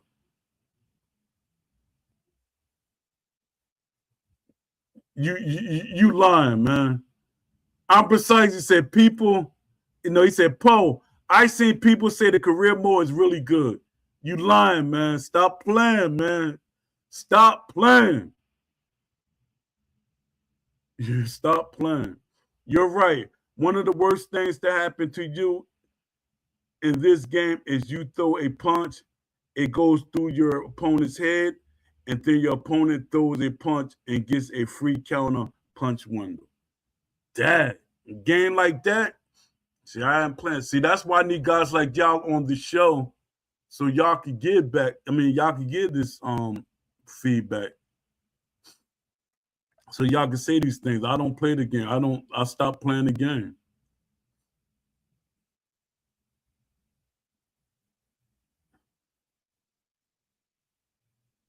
Let me see. Give me a second.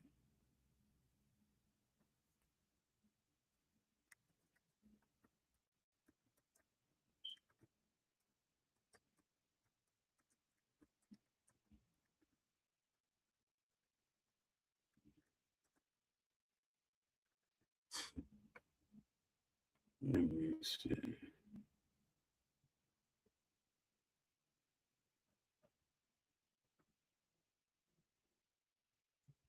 Oh, you saying the PS player?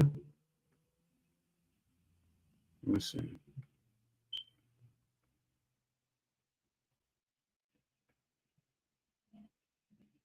Yeah, some people say that on Reddit. Yo, that's crazy. That's crazy. It must be some 12-year-olds, 13-year-olds saying that. The new PS players, yeah. Must be some young bucks. Career mode is bare bones, 100%. 100%. See, boxing therapist, he wants the same thing I want with a career mode. Career mode is bare bones. I started a couple and end up leaving it. It be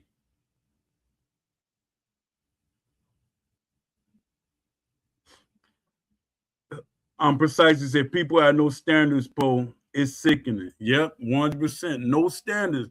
They don't put it's like they accept. That's the thing, the accept thing. And it's like they don't want to get nobody. It's like, let's not say nothing. We're gonna get the developers mad. We don't want to get them mad because we ain't gonna have interaction with them. They don't have interaction with them. That's probably because they got it for free. For the people who paid, we ate on that one. Yup, that's probably it. But shoot, it was a game that it was some game I was playing, and people were still complaining, even though it was bad, and it made them do more to the game for the game. I think it was a free to play type of game, but I think you buy the merch and stuff like that. There are free to play games out there that people still complain about.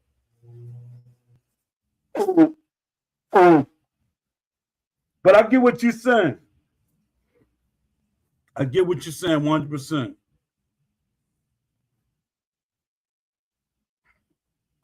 Yeah, that's crazy. Yeah, the career mode sucked. Exactly. And you know why is really funny? Because remember everybody kept calling Undisputed a mobile game? That's what make it more funny. They called Undisputed a mobile game. That's what made it like extremely funny. And they treated, and you know, and this the funny, I know a lot of y'all probably don't know this. They actually had some people on the team that were they had a mobile game background. They had mobile game backgrounds. I'm like, why are you hiring these people? I can see if you had mobile game background and you had actual, gaming, console systems and PC systems. But they didn't. They came from mobile game backgrounds. And you got these guys working for you. They need somebody like me to hire the people for them. And I know a lot of haters gonna say, yeah, Poe gonna hire everybody in the hood to be playing. That's so ghetto of you, right? That's so ghetto of you. I really think about what I want. My thing, I'm good at putting together teams. I'm good at team creating. I'm good at creating teams. That's one thing that I always do. I do my research, which that's what they should have did. They should have did, because we got the internet. For one thing, that's one thing they can't make the excuse. We did not know who to hire. All you got to do is go on the internet, especially nowadays. You got AI. Hey, ChatGPT, give me a list of all the developers I need to hire to make the ultimate boxing game. And it will give you a full list. How many of them do I need? It gives you a full list. How do I cut down development realistically without cutting corners? It will tell you that. You know how I know? I did it. I said, let me check this out and see what's going on. And then I did more research on top of that, because a lot of y'all just accept things. Then I did research over that, because sometimes chat be doing too much. All right. Why don't 2K make a boxing game again? I would like to see that. See, that's the problem. We're not pushing them. That's what I be saying. 2K was talking gangster years ago, a decade ago. I'm talking about decades after Don King came out. They was talking about they was going to make another boxing game with the actual team. Because people don't realize that Don King prize fighter was not made by 2K. It was published by 2K. The real developers was Venom Games. And like I constantly tell y'all, they made that game in 18 months, less than 18 months. I remember talking to the one of the owners of Venom Games. And he said they're being rushed. We're being rushed to make this game by 2K.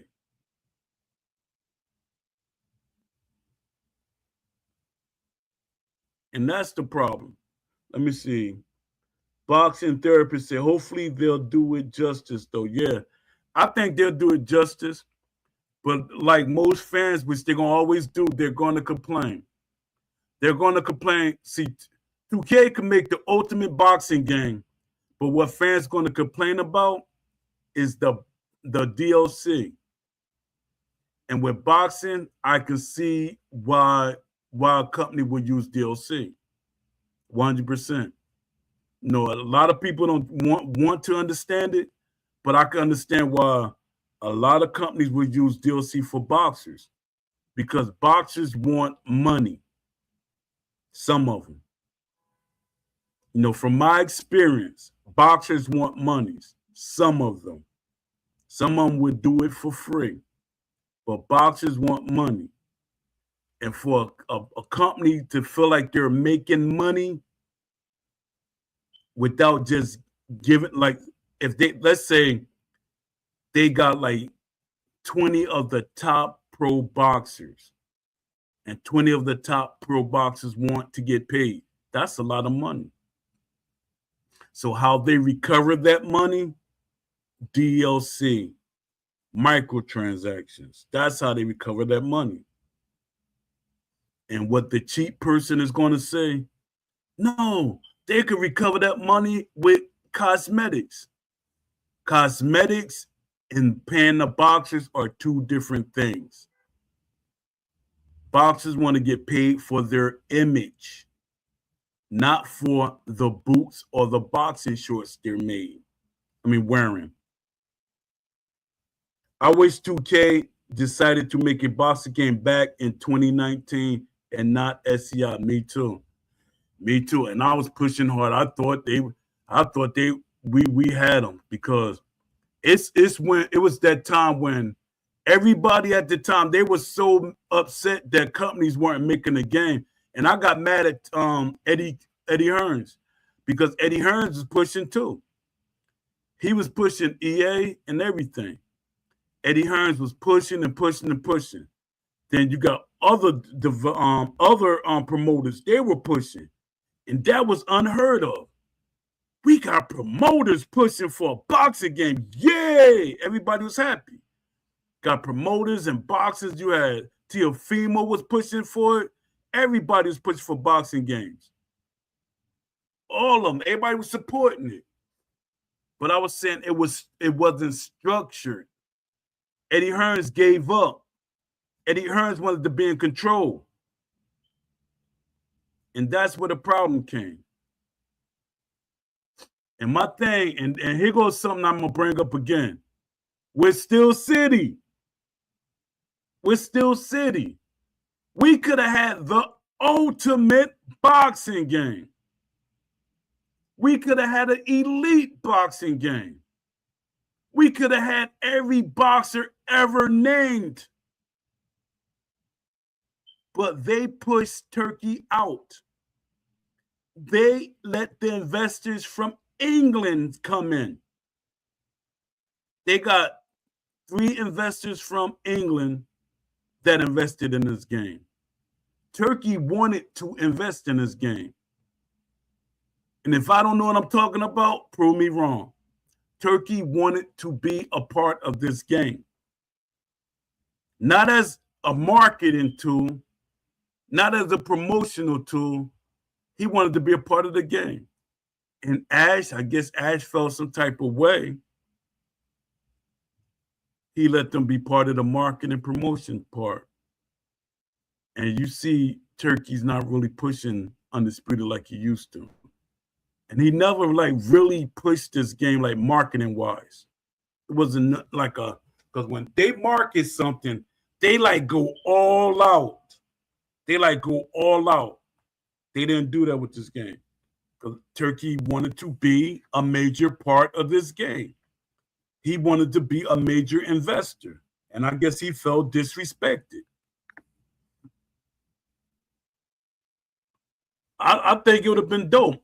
And my thing is, we can have, and this what fans fail to realize. If we got, and this is what I was telling when I was on LinkedIn, I made an article. I think it got 600 or 700 views on LinkedIn.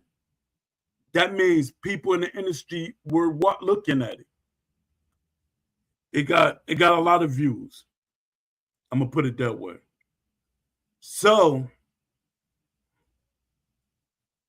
I told them if there were 3 or 4 boxing games out at one time and they were good, 3 and 4 boxing games will sell.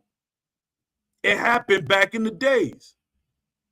We had 2 or 3 basketball games, 2 or 3 baseball games, 2 or 3 soccer games, 2 or 3 PGA games, golf games.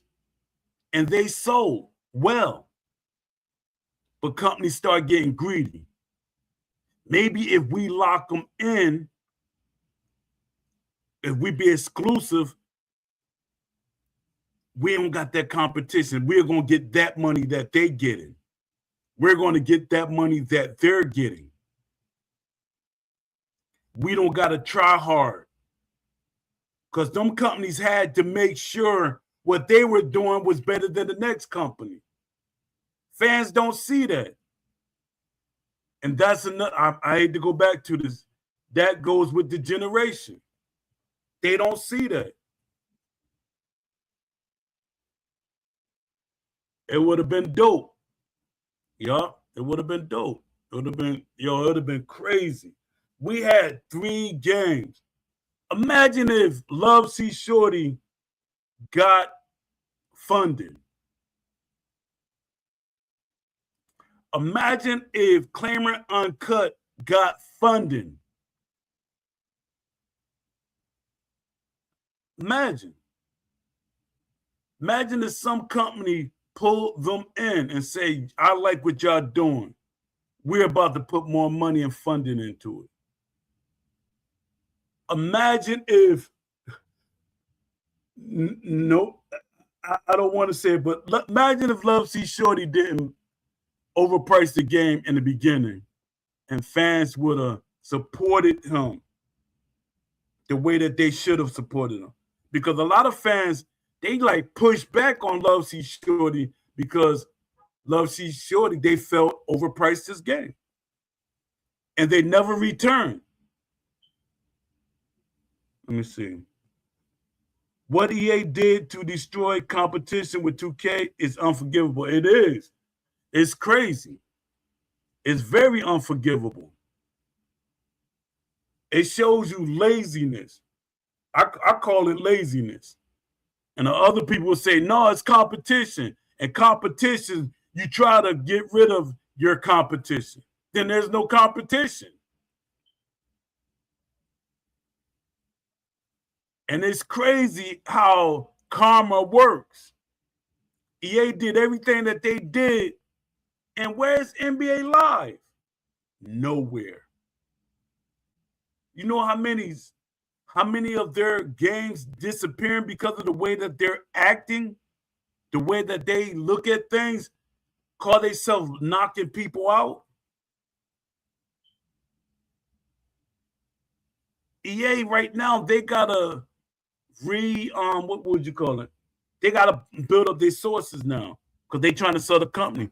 They have to sell it a certain amount of they gotta have a certain amount for them to sell. That's crazy. You gotta have a certain amount of money just to sell your company.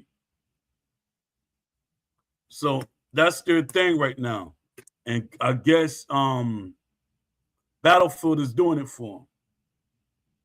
No, is it Battlefield? I forget. But yeah, they trying to recover money so they could sell the company.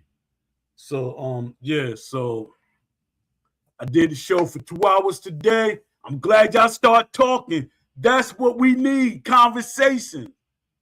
Even if y'all talking in the chat, I can interact with y'all. We need conversations, y'all. Please hit the like button. I'm going to start that 48 people. That's great. That's great. I got 48 people that watch the show. Shout out to all the developers that watch the show. I appreciate y'all. But my thing is, a survey does work. To the content creators, a survey does work. That's data. And many companies don't want a survey because data changes the way they develop their game. We need surveys. We need a survey from a third-party company. Or y'all could use my survey that I have. But come on, y'all. We got to come together as a community. If you listen to this show, please fill out the survey or fill out the petition that I have to force Steel City or any other company to make a survey. Come on, y'all. We could do this. Stop giving up. We got to stop being a part of the give up culture. We give up and accept culture. We got to stop that, y'all. We have to stop. We have to stop. And I appreciate everybody that came through. Appreciate y'all. I appreciate y'all. Now I'm going to start giving off my shout outs. Shout out to Mike Adams, man. I ain't see you, what, 2 or 3 or 4 episodes? Shout out to you, Mike Adams, 7904. Shout out to Precisely. Salute. You being here more than anybody. You and let me see. You and my guy, Lamont Davis. Shout out to Lamont Davis. Shout out to Tevy Williams, 2725. Appreciate you. Shout out to who else was in here? Who else was in here? Oh, the boxing therapist, 1614. Appreciate you. Appreciate you. I got to get you on the show one day. Appreciate you. Shout out to did I shout out Tevy Williams? Tevy Williams, 2725. Shout out to you. Shout out to who else from shout out? Give me a second. Yeah, shout out to Don D 205. Appreciate you, my brother.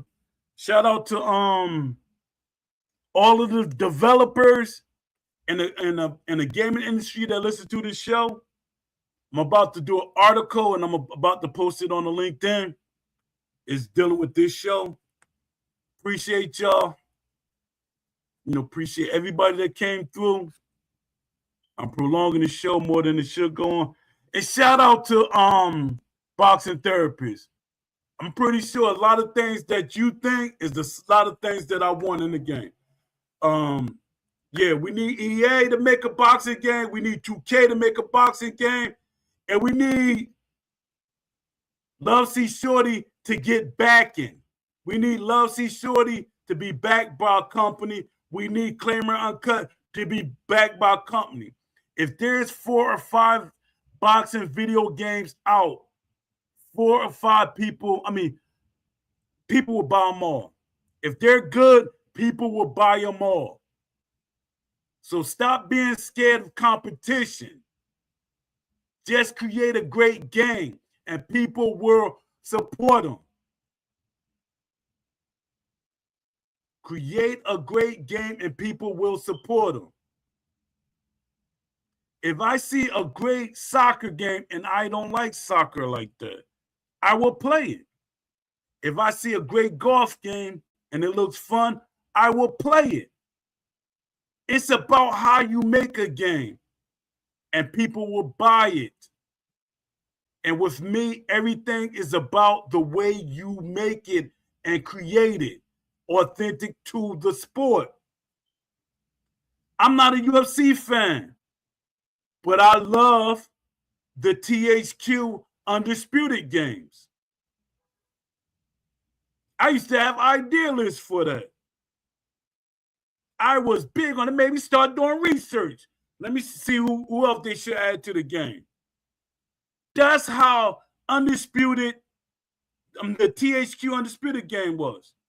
But that shows the lack of what y'all doing with y'all games now. Let me see. The Boxing Therapist said, absolutely, man. I'm supporting Love C 1000%. And Claimer as well. Exactly. I support him every month. Every month, money comes out my account for Claim Uncut. So that right there shows you I'm in it to win it. I'm in it 100%. I'm in it. If Love C Shorty set up an account for donations, I'm in it. I'm supporting you. I'm supporting you. I think Love C Shorty should do a Kickstarter or something, or he should keep doing videos. Do videos and have the what's called them on the side so people could give you money. They will pay you, Love C Shorty. They love it. When you used to have them videos when you're talking about development and stuff and how you're going through it, people used to watch that. If you would have did it long enough, you would have been able to monetize that. So it could, what's that? The super chat. So you got super chat. People would have gave you money. There are people on the internet. I don't have mine set up like that yet. But when I do, I'm going to do it. And that's money. That money's going back into the community. 100%. I'm going to give giveaways and everything. I'm not looking to make money off of this. I know y'all be like, Poe, you're just saying that. No, I'm not looking to make money off of this. I'm not looking to make money. I'm looking to have a realistic boxing game. That's my joy. That's my compensation. 100%. All right, let me see. I've been going on and on with nonsense. So salute y'all. I see y'all tomorrow. Damn, I forgot today was Sunday. I see y'all tomorrow at my 6 p.m. Eastern Standard Time. And hopefully I can get one of y'all on here as a guest. Like a live guest. Or we can have a round table. Let's schedule a round table. Let's get the most passionate people in the community on a round table. And we can discuss things. And I can guarantee you that developers are going to hear this and see this. Let's get on a round table. I can schedule it. next Sunday, next Saturday, one time next week. I can schedule it. But until the next show, y'all, we'll talk about it. To the next show, peace. Appreciate y'all. Much love.